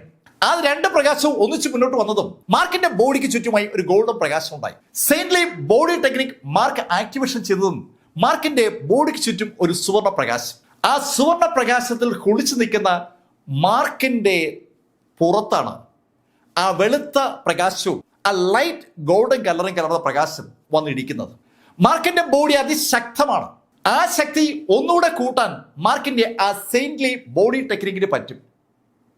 എന്നിട്ടും മാർക്ക് ഫെല്ലർ തെറിച്ചു. ശരിക്കും ആ മാന്ത്രിക ആയുധങ്ങളുടെ ശക്തി മാർക്ക് തിരിച്ചറിയുന്നത് അപ്പോഴാണ്. മാർക്കിനെ ആ പ്രകാശം എടുത്തെറിയായിരുന്നു പറയാം. മാർക്ക് ചെന്ന് വീണത് ആ തടിയന്റെ തൊട്ടടുത്താണ്. രണ്ട് മാന്ത്രിക ആയുധങ്ങളുടെ സഹായത്തോടു കൂടി മാർക്കിനെ പോലെ ശക്തരായ രണ്ടുപേർ ഒരുമിച്ച് മാർക്കിനെ ആക്രമിക്കുമ്പോൾ സ്വാഭാവികമായും മാർക്ക് പരാജയപ്പെടും. ആ കാര്യം തെറിച്ച് താഴേക്ക് വീണ് മാർക്കിന് നല്ല ബോധ്യമുള്ളതാണ്. മാർക്ക് എന്താ ഇപ്പൊ ചെയ്യേണ്ടതെന്ന് ആലോചിക്കുമ്പോൾ മാർക്കിന്റെ ശ്രദ്ധയിൽപ്പെട്ടത് ആ തടിയനാണ്. ആ തടിയനെ കണ്ടതും മാർക്ക് തടിയനോട് പറഞ്ഞു, ആ കല്ലിങ്ങട്. മാർക്ക്, ഞാൻ വില കൊടുത്തു വാങ്ങിച്ച കല്ലറ. മാർക്ക് ദേഷ്യപ്പെട്ടതും ആൾ അറിയാതെ കല്ല് മാർക്കിന് കൊടുത്തു. ആ കല്ല് കൈ കിട്ടിയതും മാർക്ക് ആ കല്ലിൽ രണ്ട് തട്ട്. മാർക്ക് ആ പാറയിൽ തട്ടിയതും ആ പാറ പതുക്കെ പൊടിഞ്ഞു തുടങ്ങി. മാർക്ക് ഒരു പാറയിൽ കളിക്കുന്നത് സ്വാഭാവികമായിട്ടും ഹെക്ടറും വെക്സിങ്ങും കാണുന്നുണ്ട്. വെക്സിങ്ങിനോട് മാർക്കിനെ നോക്കാൻ പറഞ്ഞിട്ട് ഹെക്ടർ വീണ്ടും അവൻ നേരത്തെ ഇരുന്ന സ്ഥലത്തേക്ക് മടങ്ങി. വിന്നി ഫെങ്ങിന്റെ തൊട്ടു മുന്നിലായി അവൻ ചമറ പണിഞ്ഞിരിക്കുകയാണ്. അവൻ ആ മന്ത്രം ചൊല്ലി തുടങ്ങി. അവൻ പ്രതീക്ഷിക്കുന്ന ഡ്രാഗൺ സ്പിരിറ്റിനെ വിളിച്ചു വരുത്താനുള്ള ഒരു മന്ത്രമാണ് ഹെക്ടർ ചൊല്ലി തുടങ്ങിയത്. ഈ സമയത്ത് മാർക്ക് ആ പാറയിൽ കളിക്കുന്നത് നോക്കിക്കൊണ്ട് വെക്സിങ് അല്പം മാറി നിൽക്കുകയാണ്. മാർക്കിനൊപ്പമുള്ള കപ്പലിലെ മറ്റ് യാത്രക്കാരും ഒക്കെ കൗതുകത്തോടെ മാർക്കിനെ നോക്കുകയാണ്. കൗതുകമാണോ ഭയമാണോ അവർക്കെന്ന് പറയാൻ പറ്റുന്നില്ല. മാർക്ക് ആ പാറയിൽ എന്തെങ്കിലും കാണും, അതുകൊണ്ടായിരിക്കും പാറ പിടിച്ചെടുത്തത്. അങ്ങനൊരു തോന്നൽ പലർക്കും ഉണ്ട്. ആ തടിയിന് പുറമെ കുറച്ചു പേര് കൂടി അന്ന് ആ ലേലത്തിലുണ്ടായിരുന്നു. അവരൊക്കെ ആ പാറ ആ തടിയും വാങ്ങിച്ചത് കണ്ടതാണ്. എന്താണ് ആ പാറയ്ക്കകത്തെന്ന് ആർക്കും അറിയില്ലാത്തതുകൊണ്ട് തന്നെ എല്ലാവരും കൗതുകത്തോടെ ആ പാറയിലേക്ക് നോക്കുമ്പോഴേക്കും ആ പാറ പതുക്കെ പതുക്കെ പൊളിഞ്ഞു തുടങ്ങി. ആ പാറ പൊളിഞ്ഞു വീണതും അതിനകത്ത് നിന്ന് ശരിക്കൊരു കുഞ്ഞു മല മാർക്കിന്റെ കയ്യിലേക്ക് വന്നു. 5 തട്ടുകളുള്ള ഒരു കുഞ്ഞു മല. നമ്മൾ അത്തപ്പൂക്കളം ഇട്ട് വെക്കുമ്പോൾ തട്ടുകളാക്കി വെക്കുമല്ലോ. ഇവിടെ 5 തട്ടുള്ള ഒരു അത്തപ്പൂക്കളാണെന്ന് പറയാം. മുകളിലോട്ട് പൊക്കമുള്ള 5 തട്ടുള്ള ഒരു അത്തപ്പൂക്കളത്തെ അനുസ്മരിപ്പിക്കുന്ന ശൈലിയിൽ 5 തട്ടുള്ള ഒരു മല. വളരെ കൗതുകമുള്ള ഒരു മല. ഈ മല ആ പാറയ്ക്കകത്ത് എങ്ങനെ വന്നു? ആ മല ആ പാറയ്ക്കകത്ത് എങ്ങനെ കടന്നു വന്നു? അതൊരു ചോദ്യമാണ്. സകലരും കൗതുകപൂർവ്വം അങ്ങനെ നോക്കുമ്പോൾ മാർക്ക് ആ മലയിലേക്ക് തന്നെ നോക്കുകയാണ്. ആ മല മാർക്ക് കയ്യിലേക്ക് എടുത്തു. മാർക്ക് ആ മലയുമായി പതുക്കെ എണീറ്റു. മാർക്കിന്റെ വലത് കൈയിൽ വെറുതെ ഇങ്ങനെ വെക്കാം 5 തട്ടയിലുള്ള ആ മലയെ. അധികം ഭാരമില്ലാത്ത ആ കുഞ്ഞു മലയിലേക്ക് മാർക്ക് കൗതുകപൂർവ്വം നോക്കുമ്പോൾ എല്ലാ ആളുകളുടെ മുഖത്തും ഒരു കൗതുകമുണ്ട്. മാർക്ക് ആ മലയിലേക്ക് നോക്കിയിട്ട് എതിര് നിൽക്കുന്ന വാക്സിങ്ങിനെ നോക്കി. വാക്സിങ്ങിന്റെ തലയിൽ ഇപ്പോൾ ഒരു ചട്ടിയായിരിക്കുന്നത്. വിന്നി ഫാങ്ങിന്റെ മുന്നിലിരുന്ന് മന്ത്രം ചൊല്ലുന്ന ഹെക്ടറുടെ തലയിൽ ഒരു തൊപ്പിയാണ് ഇരിക്കുന്നത്. ഇനി അവരെ പോലെ താനും ഇത് തലയിൽ വെക്കണോ? അങ്ങനെ ഒരു ചോദ്യം പെട്ടെന്ന് മാർക്കിന്റെ മനസ്സിലേക്ക് വന്നതും മാർക്ക് ആ മല എടുത്ത് മാർക്കിന്റെ തലയിലോട്ട് വെച്ചു. ആ 5 നിലകളിലുള്ള മല മാർക്കെടുത്ത് മാർക്കിന്റെ തലയുടെ മുകളിലേക്ക് വെച്ചതും പെട്ടെന്ന് മാർക്കിന്റെ ബോഡി കൂടി ഒരു പ്രകാശം കടന്നു പോവുകയാണ്. തലയിൽ അവിടെ നിന്ന് താഴോട്ട് വന്ന ആ പ്രകാശം ശരിക്കും കാലറ്റം വരെ എത്തി മാർക്കിനെ ആ പ്രകാശത്തിൽ അങ്ങ് കുളിപ്പിച്ചു. ഒരു നിമിഷത്തേക്ക് ആ പ്രകാശം ഉണ്ടായുള്ളൂ. പക്ഷേ മാർക്കിന് ആ നിമിഷം മുതൽ എന്തോ ഒരു ശക്തി ഫീൽ ചെയ്യുന്നുണ്ട്. നേരത്തെക്കാൾ ശക്തി മാർക്ക് ഫീൽ ചെയ്യാണ്. മാർക്ക് അത് കണ്ടതും തന്നെ നോക്കി നിൽക്കുന്ന ആ വെക്സിങ്ങിന് നേരെ കുതിച്ചു. വെക്സിങ്ങിന് നേരെ മാർക്ക് കുതിച്ചു വരുന്ന കണ്ടതും വെക്സിങ്ങും മാർക്കിന് നേരെ കുതിച്ചു. മാർക്ക് ഫെല്ലർക്ക് നേരെ കുതിച്ച വെക്സിങ് വീണ്ടും ഒരു അക്ഷയിടി. പക്ഷെ ഇപ്രാവശ്യം മാർക്ക് അയാളെ തിരിച്ചിടിച്ചപ്പോ വെക്സിങ് ആകാശത്തോടെ പറക്കുകയായിരുന്നു. വെക്സിങ് തന്റെ തലയ്ക്ക് മുകളിലൂടെ പറന്നു പോകുന്നത് ഹെക്ടറും കണ്ടു. ഹെക്ടർ എന്നിട്ടും എണീറ്റില്ല. ഹെക്ടറുടെ കണ്ണുകളിൽ വല്ലാത്തൊരു അതിശയമുണ്ട്. മാർക്ക് ഫെല്ലർക്ക് ഇതാ ശക്തി വന്നിരിക്കുന്നു. നേരത്തെ തന്നെ അവന്റെ ഡാൻജൻ പോയിന്റ് തകർന്നു എന്ന് പറഞ്ഞ് ഹെക്ടറെയും വെക്സിങ്ങിനെയും മാർക്ക് പറ്റിച്ചതാണ്. പക്ഷേ ഹെക്ടർക്ക് എണീക്കാനുള്ള ഒരു മൈൻഡ് സെറ്റ് അല്ല ഉള്ളത്. ഹെക്ടർക്ക് ആ മന്ത്രജപം പൂർത്തീകരിച്ചേ പറ്റൂ. അവൻ ആ ഡ്രാഗൺ സ്പിരിറ്റിനെ വിളിച്ചു വരുത്തിയേ പറ്റൂ. അതിനുവേണ്ടിയാണ് അവൻ ആ ദ്വീപിലേക്ക് വന്നത്. ഹെക്ടർ ദൂരേക്ക് തെറിച്ചു വീണ വെക്സിങ്ങിനോടായി പറഞ്ഞു, വെക്സിങ് ഒരു കാരണവശാലും അവന് വിടരുത്. ഹെക്ടറുടെ ആ മന്ത്രജപത്തെ തടസ്സപ്പെടുത്താനായി മാർക്ക് ഫെല്ലർ മുന്നിലേക്ക് വരരുതെന്നാണ് ആ പറഞ്ഞതിന്റെ അർത്ഥം. മാർക്ക് ഫെല്ലർ അടുത്തേക്ക് അതുകൊണ്ട് തന്നെ വെക്സിങ് കുതിച്ചെത്തി. വെക്സിങ് ശരിക്കും ഒരു അപകടകാരിയായ പോരാളിയാണെന്ന് മാർക്കിന് മനസ്സിലാകുന്ന ആ നിമിഷത്തിലാണ്. മുന്നോട്ട് കുതിച്ച വെക്സിങ്ങിന്റെ കയ്യിൽ ഇപ്പോ ഒരു വാളുണ്ട്. ശരിക്കും ശക്തിയുള്ള ഒരു വാൾ. ആ വാള് അയാൾ അതിവേഗം മാർക്കിന് നേരെ കറക്കി തുടങ്ങി. മാർക്ക് ആ വാളിൽ നിന്ന് ഒഴിഞ്ഞു മാറാൻ ശ്രമിക്കുമ്പോഴും ആ വാളിന്റെ വേഗത വലത് അമ്പരപ്പിക്കുന്നതാണ്. മാർക്ക് പെട്ടെന്ന് വലത് കൈയിൽ ഉയർത്തിയത് മാർക്കിന്റെ കയ്യിലേക്ക് ആ ബ്രോൺസ് വാൾ വന്നു. മാർക്കിന്റെ കയ്യിലുള്ള ആ ബ്രോൺസ് വാൾ മാർക്കിന്റെ ബോഡിയിലേക്ക് ഒന്ന് തൊട്ടതും മാർക്കിന്റെ തലയിലുള്ള ആ 5th ലെവലുള്ള മൗണ്ടൻ ഒരു പ്രകാശം ആ വാളിലേക്ക് കടത്തി. ശരിക്കും ഒരു ഊർജം ആ 5th മൗണ്ടന് വാളിലേക്ക് ട്രാൻസ്ഫർ ചെയ്യാൻ പറ്റുന്നുണ്ട്. മാർക്ക് യഥാർത്ഥത്തിൽ ആ വാളൊന്ന് ഉയർത്തി പിടിച്ചതേ ഉള്ളൂ. ആ നിമിഷത്തിലാണ് ആ 5th മൗണ്ടനിൽ നിന്ന് പ്രകാശം ഒരു ടെലിപോർട്ടേഷൻ പോലെ മാർക്കിന്റെ വാളിലേക്ക് കടക്കുന്നത്. മാർക്കിന്റെ വാള് ഒന്ന് തിളങ്ങി. അതൊരു മാന്ത്രിക വാള് പോലെ ആവുകയാണ്. അടുത്ത നിമിഷത്തിൽ മാർക്ക് വെക്സിങ്ങിന് നേരെ കുതിക്കുമ്പോൾ മാർക്കിന് ഒരു അപ്പർ ഹാൻഡ് ഉണ്ട്. മാർക്കും വെക്സിങ്ങിനുള്ള ഫൈറ്റ് അധിക നേരം നീണ്ടുന്നില്ല. വെക്സിങ്ങിനെ ഏതാണ്ട് മാർക്ക് പരാജയപ്പെടുത്തിയെന്ന് തോന്നുമ്പോഴാണ് മാർക്ക് ഒരു കാഴ്ച കൂടി കാണുന്നത്. വിന്നിയുടെ മുന്നിലിരുന്ന ഹെക്ടർ കടലിലേക്ക് ഓടുന്ന കാഴ്ചയാണ് മാർക്ക് കണ്ടത്. കടലിലേക്ക് ഓടുന്ന ഹെക്ടർ നോക്കിയ മാർക്ക് വേറൊരു കാഴ്ച കൂടി കണ്ടു. കടലിന്റെ അല്പം ഉള്ളിലായി ഒരു നീല നിറത്തിലുള്ള പ്രകാശമാണ് മാർക്ക് കണ്ടത്. ആ പ്രകാശത്തെ ലക്ഷ്യമിട്ടുകൊണ്ടാണ് ഹെക്ടർ ഓടുന്നത്. ഹെക്ടറുടെ ഓട്ടം കണ്ടതും Mark shrinking earth by an inch എന്നുള്ള ആ മാന്ത്രിക വിദ്യ ആക്ടിവേഷൻ ചെയ്തുകൊണ്ട് അതിവേഗം ഒരൊറ്റ കുതിപ്പ്. മാർക്ക് ഒരടി കാല് വെക്കുമ്പോഴേക്കും 12 അടി കവർ ചെയ്യുന്ന ആ ടെക്നിക്കിലൂടെ മാർക്ക് അതിവേഗം ഹെക്ടർക്കൊപ്പം എത്തി. ഹെക്ടർ ഒരു കൊടുങ്കാറ്റ് പോലെ തന്റെ അടുത്തേക്ക് മാർക്ക് പാഞ്ഞെത്തിയത് മനസ്സിലാക്കുമ്പോഴേക്കും മാർക്ക് ഹെക്ടറെ കടന്ന് മുന്നോട്ട് പോയി കഴിഞ്ഞു.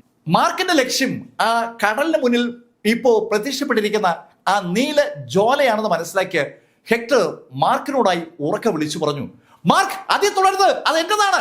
ഹെക്ടർ അങ്ങനെ വിളിച്ചു പറയുമ്പോഴേക്കും മാർക്ക് പക്ഷേ ആ തീജ്വാലയുടെ അടുത്തെത്തി കഴിഞ്ഞു. ഹെക്ടർക്ക് എന്തെങ്കിലും ചെയ്യാൻ കഴിയുമ്പോൾ മാർക്ക് ആ തീജ്വാല കയ്യിലെടുത്തു. മാർക്കിന്റെ രണ്ട് കയ്യിലായി ആ തീജ്വാല അങ്ങനെ നിൽക്കുമ്പോഴാണ് ഹെക്ടർ ഓടി അടുത്തെത്തുന്നത്. മാർക്ക്, അതെനിക്ക് വേണം, എന്റേതാണത്. മാർക്ക്, ഞാൻ എന്ത് വേണമെങ്കിലും തരാം. ഞാൻ വേണമെങ്കിൽ മാർക്കിന് 1000 വർഷമുള്ള, അല്ല 5000 വർഷം പഴക്കമുള്ള, അല്ലെങ്കിൽ വേണ്ട 10000 വർഷം ആയുസുള്ള ചെടി ഞാൻ തരാം, ഹെർബ്സ് ഞാൻ തരാം. എന്തൊക്കെയോ വേഗതയിൽ ഹെക്ടർ അങ്ങ് പറയുകയാണ്. എന്ത് വേണമെങ്കിലും മാർക്കിന് കൊടുക്കാൻ ഹെക്ടർ ഇതാ റെഡിയാണ്. മാർക്ക് ഹെക്ടറോട് ചോദിച്ചു, ഹെക്ടർ, എന്താ ഇത്? മാർക്ക്, അത് ഏയ് എന്താ ഇത്? മാർക്ക്, അത് സ്പിരിറ്റാണ്. സ്പിരിറ്റോ? ഞാൻ പറഞ്ഞില്ലേ, ഡ്രാഗൺ സ്പിരിറ്റ്, അതാണത്. മാർക്കിന് അതുകൊണ്ട് ഒരു ഉപയോഗമില്ല. ഡ്രാഗൺ സ്പിരിറ്റ് എനിക്ക് വേണം. ആ ഡ്രാഗൺ സ്പിരിറ്റ് അവന് വേണമെന്ന് അവൻ പറയുന്നുണ്ട്. പക്ഷെ മാർക്കിന്റെ ആ ഇരു കൈകളിലുമായി നീല നിറത്തുള്ള ആ ഫ്ലെയിം അങ്ങനെ ഇരിക്കുകയാണ്. ശരിക്കും ആ ഫ്ലെയിമിന് വല്ലാത്തൊരു ജീവനുള്ളതുപോലെ ആ കൈക്കകത്ത് ആ ഫ്ലെയിം സൂക്ഷിക്കുന്ന മാർക്കിനും ഫീൽ ചെയ്യുന്നുണ്ട്. മാർക്ക് ഹെക്ടറോട് ചോദിച്ചു, ഹെക്ടർ, ഇത് എന്ത് ചെയ്യും? ഹെക്ടർ, ഇതെങ്ങനെയാണ് യൂസ് ചെയ്യുന്നത്? മാർക്ക്, അതൊക്കെ ഒരുപാട് പ്രോസസ്സുള്ള പരിപാടിയാണ്. മാർക്കിനകത്ത് അറിയത്തില്ല. മാർക്ക്, അത് എനിക്കതാ. മാർക്ക് ചോദിക്കുന്നത് എന്തും ഞാൻ തരാം. മാർക്ക്, വേണമെങ്കിൽ ഞാൻ മാർക്കിന്റെ ശിഷ്യനാവാം. മാർക്കിന് വേണ്ടി എന്തും ചെയ്യാൻ ഒരുക്കമാണെന്ന് ഹെക്ടർ അങ്ങനെ പറഞ്ഞപ്പോ മാർക്ക് ഹെക്ടർ നോക്കിയിട്ട് പെട്ടെന്ന് തികച്ചും അപ്രതീക്ഷിതമായി ആ ഫ്ലെയിം പതുക്കെ അങ്ങ് വിഴുങ്ങി. മാർക്കിന് ആ നിമിഷത്തിൽ അത് വിഴുങ്ങാനുള്ള ഒരു തോന്നൽ ഉണ്ടായത് കൊണ്ട് മാർക്ക് അങ്ങ് വിഴുങ്ങിയായിരുന്നു. ആ ഫ്ലെയിം മാർക്കിന്റെ വായിലേക്കായിരുന്നു. മാർക്ക് വായം അടച്ചു. ശരിക്കും ഹെക്ടറുടെ കണ്ണ് രണ്ടും തള്ളിപ്പോയ നിമിഷം. ഹെക്ടർ കണ്ണ് തള്ളി അങ്ങനെ നിൽക്കുമ്പോൾ മാർക്കിന്റെ വായ്ക്കകത്തൂടി ആ ഫ്ലെയിം ഉള്ളിലേക്ക് കടന്നു. ആ ഫ്ലെയിം ഉള്ളിലേക്ക് കടക്കുമ്പോൾ മാർക്ക് ഒന്ന് വിറച്ചു. ശരിക്കും ഒരു പെയിൻ മാർക്കിന് അനുഭവപ്പെടുന്നുണ്ട്. ഒരു തീ ഉള്ളിലേക്ക് കടന്നു പോവുകയാണ്. പക്ഷെ അതേ നിമിഷത്തിൽ മാർക്കിന്റെ ഉള്ളിൽ വല്ലാത്തൊരു ആവേശം ഉണ്ടാകുന്നുണ്ട്, ഒരു ഇളക്കം. ശരിക്കും നേരത്തെ ആ ഫ്ലെയിം മാർക്ക് കണ്ടതും അങ്ങനെയാണ്. കടലിന് മുകളിൽ വല്ലാത്തൊരു ഇളക്കമുണ്ടായിരുന്നു. ആ ഇളക്കത്തിന്റെ ഒടുവിലാണ് ആ ഫ്ലെയിം മുകളിൽ വന്നത്. അതേ ഇളക്കം ഇതാ മാർക്കിന്റെ ബോഡിക്കുള്ളിൽ ഉണ്ടാവുകയാണ്. ബോഡി വല്ലാതെ അസ്വസ്ഥതയോടെ അങ്ങോട്ടും ഇങ്ങോട്ടും ഇളകുന്നുണ്ട്. പക്ഷെ അത് ഏതാനും സെക്കൻഡുകളേ ഉണ്ടായിരുന്നുള്ളൂ. ആ പെയിനും ആ ഇളക്കമൊക്കെ മാർക്കിന്റെ ബോഡിയിൽ പതുക്കെ പതുക്കെ അവസാനിച്ചു. മാർക്കിന്റെ ബോഡിയിൽ ഉണ്ടാകുന്ന ആ മാറ്റങ്ങൾ ഹെക്ടറും കാണുന്നുണ്ട്. ആ നിമിഷത്തിൽ ഹെക്ടറുടെ ഉള്ളിലുള്ള ആള് ഹെക്ടറോട് പറഞ്ഞു, ഹെക്ടർ, അതിവേഗം സ്ഥലം വിട്ടോ, അവനെ ഇനി ഒന്നും ചെയ്യാൻ പറ്റില്ല. കേൾക്കേണ്ട താമസം ഹെക്ടർ തിരിഞ്ഞൊരൊറ്റ ഓട്ടം. കരയിലേക്ക് ഓടിയെത്തിയ ഹെക്ടർ അവിടെ വീണ് കിടക്കുന്ന വെക്സിങ്ങിനോട് പറഞ്ഞു, വെക്സിങ് വാ, വെക്സിങ് ഇനി നിൽക്കണ്ട, രക്ഷപ്പെട്ടോ. വെക്സിങ് ഉടൻ തന്നെ ഹെക്ടർക്കൊപ്പം ഓടി. മാർക്കിന് എന്തെങ്കിലും ചെയ്യാൻ കഴിയുമ്പോൾ രണ്ടുപേരും എങ്ങോട്ടോ അപ്രത്യക്ഷരായി. ഈ സമയത്ത് മാർക്ക് ആ കടലിൽ നിന്ന് നടന്ന് കരയിലേക്ക് വന്നു. ഈ കാഴ്ചകൾ കണ്ടുകൊണ്ട് നിൽക്കുകയാണ് അവിടെയുള്ള മുഴുവൻ ആളുകളും. ആദ്യം മാർക്കിനടുത്തേക്ക് ഓടിയെത്തിയത് സാക്ഷാൽ സെബാസ്റ്റ്യൻ ബ്ലാക്ക് ആണ്. സെബാസ്റ്റ്യൻ ബ്ലാക്ക് മാർക്കിനോട് ചോദിച്ചു, മാർക്ക്, കുഴപ്പമൊന്നുമില്ലല്ലോ? ഓൾഡ് മാസ്റ്റർ, കുഴപ്പമൊന്നുമില്ല. അവരങ്ങനെ സംസാരിക്കുമ്പോഴേക്കും മറ്റാളുകളും ഓടിയെത്തിയ ആ ആളുകൾ മാർക്കിനോട് ചോദിച്ചു, മാർക്ക്, വേറെ കുഴപ്പമൊന്നുമില്ലല്ലോ? നിങ്ങൾ അങ്ങനെ ചോദിച്ചപ്പോഴാണ് ഒരു കാര്യം എനിക്ക് ഓർമ്മ വരുന്നത്. നിങ്ങളെല്ലാവരുടെയും പുറത്ത് അദൃശ്യമായ ഒരു മാർക്ക് ആ ഹെക്ടർ ഇട്ടിട്ടാ പോയിരിക്കുന്നത്. അത് നിങ്ങളെ കൊല്ലാൻ സാധ്യതയുണ്ട്. നിങ്ങളെ ആ മാർക്കിൽ നിന്ന് രക്ഷപ്പെടുത്താൻ ഒരു മരുന്ന് ഉണ്ടാക്കിയേ പറ്റൂ. മാർക്ക് എങ്ങനെ പറഞ്ഞതും ശരിക്കും ആ ആൾക്കൂട്ടം ഒന്ന് പതറി. ഒരു ഭയം എല്ലാവർക്കും ഉണ്ടായി. ആ നിമിഷത്തിൽ സെബാസ്റ്റ്യൻ ബ്ലാക്ക് അവരോട് പറഞ്ഞു, ഈ മാർക്ക് ഫെല്ലർ ഡിവൈൻ ആൽക്കെമിസ്റ്റ് പൗലിയനിലെ എൽഡറാണ്. ഡിവൈൻ ആൽക്കെമിസ്റ്റ് പൗലിയനെ കുറിച്ച് അവർക്ക് എല്ലാവർക്കും അറിയാം. അവിടുത്തെ എൽഡറാണ്, സീനിയർ പ്രൊഫസറാണ് മാർക്ക് ഫെല്ലർ എന്ന് കേട്ടതും പെട്ടെന്ന് ആളുകളുടെ മുഖത്ത് വല്ലാത്തൊരു ആശ്വാസം ഉണ്ടായി. അവർ മാർക്കിനോട് പറഞ്ഞു, മാർക്ക് പ്ലീസ്, ഞങ്ങൾക്ക് മരുന്നുണ്ടാക്കി തരണം. ഞാൻ ആദ്യം ഹെക്ടർ ഒന്ന് കാണട്ടെ. ഹെക്ടറെ കണ്ടിട്ട് എന്താണ് നിങ്ങളുടെ ശരീരത്തിലേക്ക് കടത്തിവിട്ട മാർക്കെന്ന് തിരിച്ചറിയണം. എന്നിട്ട് അതിനനുസരിച്ച് മരുന്നുണ്ടാക്കാം. അഥവാ അവൻ പറഞ്ഞില്ലെങ്കിലും നിങ്ങളെ രക്ഷിക്കാനുള്ള മരുന്ന് ഞാൻ ഉണ്ടാക്കും. മാർക്ക് അങ്ങനെ പറഞ്ഞതും അവർക്ക് എല്ലാവർക്കും വലിയ ആശ്വാസമായി. ആ പാറ കൈവശമുണ്ടായിരുന്ന ആ തടിയൻ പോലും മാർക്കിനടുത്ത് വന്ന് സന്തോഷത്തോട് പറഞ്ഞു, മാർക്ക്, ആ പാറ മാർക്കിനെ വെച്ചു. ശരിക്കും അവനെ ജീവൻ രക്ഷിക്കുക എന്നുള്ളതാണ് പ്രധാനം. മാർക്ക് ഫെല്ലർ അവരോട് പറഞ്ഞു, നമ്മൾ ഇവിടെ നിന്നാ പറ്റത്തില്ല, നമുക്ക് തിരിച്ചു പോകണം. ശരിക്കും 1 മാസത്തെ പ്ലാൻഡ് ട്രിപ്പുമായിട്ടാണ് അവരവിടെ എത്തിയത്. പക്ഷെ അവസാനം 4ാമത്തെ ദിവസം അവർക്ക് തിരിച്ചു പോകേണ്ടി വരികയാണ്. കപ്പലിലേക്ക് അവരെല്ലാവരും കയറി കഴിഞ്ഞതും മാർക്കും സെബാസ്റ്റ്യൻ ബ്ലാക്കും മുറിയിലെത്തിയപ്പോൾ സെബാസ്റ്റ്യൻ ബ്ലാക്ക് മാർക്കിനോട് ചോദിച്ചു, മാർക്ക്, അവരുടെ ശരീരത്തിൽ എന്ത് മാർക്കാണ് മാർക്ക് കണ്ടത്? ഹേയ് ഓൾഡ് മാസ്റ്റർ, ഞാൻ ചുമ്മാ പറഞ്ഞല്ലേ, അവന്മാരെ ഒന്ന് ഭയപ്പെടുത്തി വെച്ചില്ലെങ്കിൽ അവന്മാര് നമുക്ക് എതിരായി കളയും. മാർക്കിന്റെ കയ്യിൽ ഇപ്പൊ കിട്ടിയിരിക്കുന്ന ആ മല ശരിക്കും ഒരു അമൂല്യമായ ഒരു മാന്ത്രിക സംഭവമാണ്. വെനറബിൾ 5th മൗണ്ടൻ എന്നാണ് ആ മലയെ വിളിക്കുക. പക്ഷെ മാർക്കിന് ആ പേരൊന്നും അറിയത്തില്ല. 5 നിലകളുള്ള മല, അതുകൊണ്ട് 5th മൗണ്ടൻ എന്ന് മാർക്ക് വിളിച്ചു തുടങ്ങി. യഥാർത്ഥത്തിൽ ആ മലയുടെ പേര് വെനറബിൾ 5th മൗണ്ടൻ എന്നാണ്. മാർക്ക് പോലും അറിയാതെ തികച്ചും അമൂല്യമായ ഒരു സമ്പാദ്യം മാർക്കിന്റെ കയ്യിലേക്ക് വന്നു. ശരിക്കും ഒരു സമ്പാദ്യമല്ല, 2 സമ്പാദ്യം. ഇപ്പോ മാർക്കിന്റെ ഉള്ളിൽ സാക്ഷാൽ ഡ്രാഗൺ സ്പിരിറ്റ് ഉണ്ട്. മാർക്കിന് ഇപ്പോ 100% ഉറപ്പാണ്, ഒരു ഹാഫ് സ്റ്റെഫ് മാർക്യൂസിനെ ഈസി ആയിട്ട് മാർക്കിനെ കൊല്ലാൻ പറ്റും. ഹാൻ കുടുംബത്തിന്റെ ഹാൻ വിൽമൗണ്ട് ഒരു ഹാഫ് സ്റ്റെഫ് മാർക്യൂസ് ആണ്. ഹാഫ് സ്റ്റെഫ് മാർക്യൂസായ ഹാൻ വിൽമൗണ്ടിനെ തകർക്കാൻ തനിക്കിനി ഒരാളുടെയും സഹായം ആവശ്യമില്ല എന്ന് മാർക്കിന് പൂർണ്ണ ബോധ്യമുണ്ട്. 3 ദിവസം കഴിഞ്ഞപ്പോൾ ആ സംഘം സീ സിറ്റിയിലെ ആ തുറമുഖത്തേക്ക് വന്നുകൊണ്ടിരിക്കുകയാണ്. ഒരു ക്രൂസ് ഷിപ്പ് പോർട്ടിനടുത്തേക്ക് വരുന്നത് പോർട്ടിൽ കഴിഞ്ഞ ഒരാഴ്ചയായി കാത്തു നിൽക്കുന്ന സിനാനും ടീമും കണ്ടു. ലീ സിനാന്റെ അടുത്ത് നിൽക്കുന്ന ആളുകൾ ലീ സിനാനോട് പറഞ്ഞു, മസ്റ്റ് ലീ, അത് ആ കപ്പലല്ലേ? അതെ, അത് ആ കപ്പലാണല്ലോ, അതെന്താ വേഗം തിരിച്ചു വരുന്നത്? സാധാരണഗതിയിൽ ആ സേക്രഡ് ഹാർട്ട് ദ്വീപിൽ പോകുന്ന ആളുകൾ 1 മാസമെങ്കിലും എടുക്കും തിരിച്ചു വരാൻ. ഇപ്പൊ ഇതാ ഒരാഴ്ച കഴിഞ്ഞപ്പോൾ കപ്പല് മടങ്ങി വരികയാണ്. ആ കപ്പൽ മടങ്ങി വരുന്ന കണ്ടതും സിനാനും കൂട്ടർക്കും ശരിക്കും സന്തോഷമായി. അവരങ്ങനെ കാത്തു നിൽക്കുകയാണ്. എന്നാൽ കപ്പലിനകത്ത് മാർക്ക് ഫെല്ലർ വല്ലാതെ അസ്വസ്ഥനാണ്. അവന്റെ ഏറ്റവും അടുത്ത സുഹൃത്തുക്കൾ ഒരാളാണ് വിന്നി ഫാങ്. വിന്നി ഫാങ് ബോധം കെട്ട് വീണിട്ട് ഇപ്പോ 3 ദിവസം കഴിഞ്ഞിരിക്കുന്നു. ഇതുവരെയായും അവൾ ആ അബോധാവസ്ഥയിൽ നിന്ന് ഉണർന്നിട്ടില്ല. മാർക്ക് അവൻ അറിയാവുന്ന സകല മാർഗങ്ങളും വിനിയെ രക്ഷിക്കാൻ വേണ്ടി ഉപയോഗിക്കുന്നുണ്ടെങ്കിലും വിനി ബോധം വീണ്ടെടുക്കുന്നില്ല. കരയിറങ്ങിയിട്ട് ഡിവൈൻ ആൽക്കമിസ്റ്റ് പൗലിലേക്ക് ചെന്ന് പൗലിയൻ മാസ്റ്ററെ കൊണ്ട് വിന്നിയെ ചികിത്സിപ്പിക്കണം. അങ്ങനെ ഒരു തീരുമാനമെടുത്ത മാർക്കിന്റെ ആ മാജിക് ആർട്ടിഫാക്റ്റിനകത്തേക്ക് മാറ്റി. ആ മാന്ത്രിക നിലവറയിലേക്ക് വിനിയെ മാറ്റിയതിനു ശേഷം മാർക്കും സെബാസ്റ്റ്യൻ ബ്ലാക്കും കൂടി കപ്പലിൽ നിന്ന് പുറത്തിറങ്ങി. കപ്പലിൽ നിന്ന് പുറത്തിറങ്ങുന്ന സമയത്ത് ആ കപ്പലിലെ യാത്രക്കാരൊക്കെയും മാർക്കിനെ കണ്ട് പ്രത്യേകം നന്ദി പറഞ്ഞിട്ടാണ് തിരിക്കുന്നത്. എത്രയും പെട്ടെന്ന് മാർക്ക് അവർക്കുള്ള മരുന്ന് ഉണ്ടാക്കി കൊടുക്കാമെന്ന് അവരോടൊക്കെ പറയുമ്പോൾ അവർക്കൊക്കെ വല്ലാത്ത സന്തോഷം. ജീവൻ മടക്കി കിട്ടിയ ആ സന്തോഷം സകലരിലും ദൃശ്യമാണ്. അവരെല്ലാവരും ഇറങ്ങി പോയി കഴിഞ്ഞപ്പോഴാണ് മാർക്കും സെബാസ്റ്റ്യൻ ബ്ലാക്കും കൂടി ആ കപ്പലിൽ നിന്ന് പുറത്തിറങ്ങി റോഡിലേക്ക് എത്തുന്നത്. റോഡിൽ അവരെത്തുമ്പോൾ അവരെ കാത്തു നിൽക്കുകയാണ് ലീ സിനാനും സംഘാംഗങ്ങളും. മാർക്കിനെ കണ്ടതും ലീ സിനാൻ മാർക്കിന് അടുത്തേക്ക് വന്നു. ഏയ് മാർക്ക്, എങ്ങോട്ടാ? ചോദ്യം കേട്ടതും മാർക്ക് ലീ സിനാനെ ഒന്ന് സൂക്ഷിച്ചു നോക്കി. മാർക്ക് എന്നിട്ട് അവനോട് ചോദിച്ചു, അല്ല നീ പോയില്ലേ? മാർക്ക്, നീ ഇയാളെ കൊണ്ട് പോയതല്ലേ, ഇയാളെ തിരിച്ചു പിടിക്കാതെ എനിക്കങ്ങനെ പോകാൻ പറ്റൂ? അങ്ങനെ ലീ സിനാൻ ചോദിച്ചതും മാർക്ക് ലീ സിനാനോട് പറഞ്ഞു, നിന്നെ ഞാൻ അന്ന് കൊല്ലാതെ വിട്ടതാണ് മനഃപൂർവ്വം.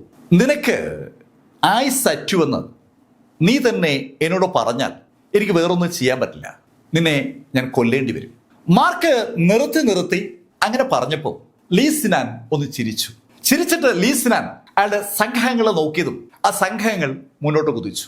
ആ സംഘാംഗങ്ങൾ മുന്നോട്ട് കുതിച്ച അതേ നിമിഷത്തിൽ മാർക്ക് കാഷ്വലായിട്ട് മാർക്കിന്റെ ഇടത് കൈ ഒന്ന് വീശി.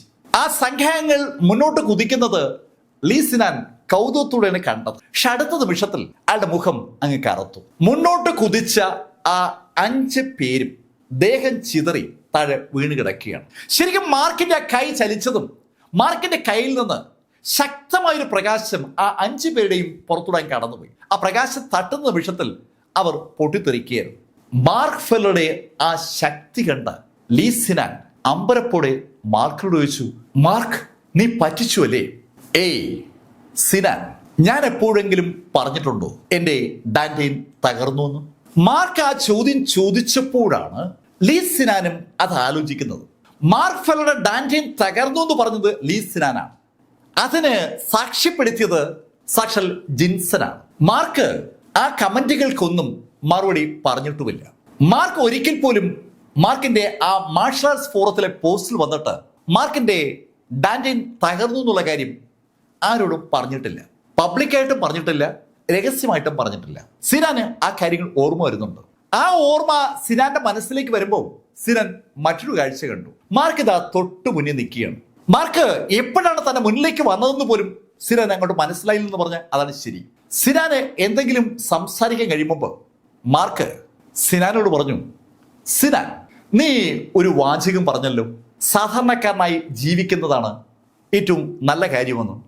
അപ്പോ ആരെയും ഭയക്കേണ്ടെന്ന്. ആ വാചകം കപ്പലിലേക്ക് മാർക്ക് കയറുന്നതിന് മുമ്പ് മാർക്കിനോട് സിനാൻ പറഞ്ഞതാണ്. ആ വാചകം ഇതാ മാർക്ക് തിരിച്ചു പറയുകയാണ്. മാർക്ക് എന്തിനാ ഇപ്പൊ തന്നോട് ആ വാചകം പറയുന്നത്?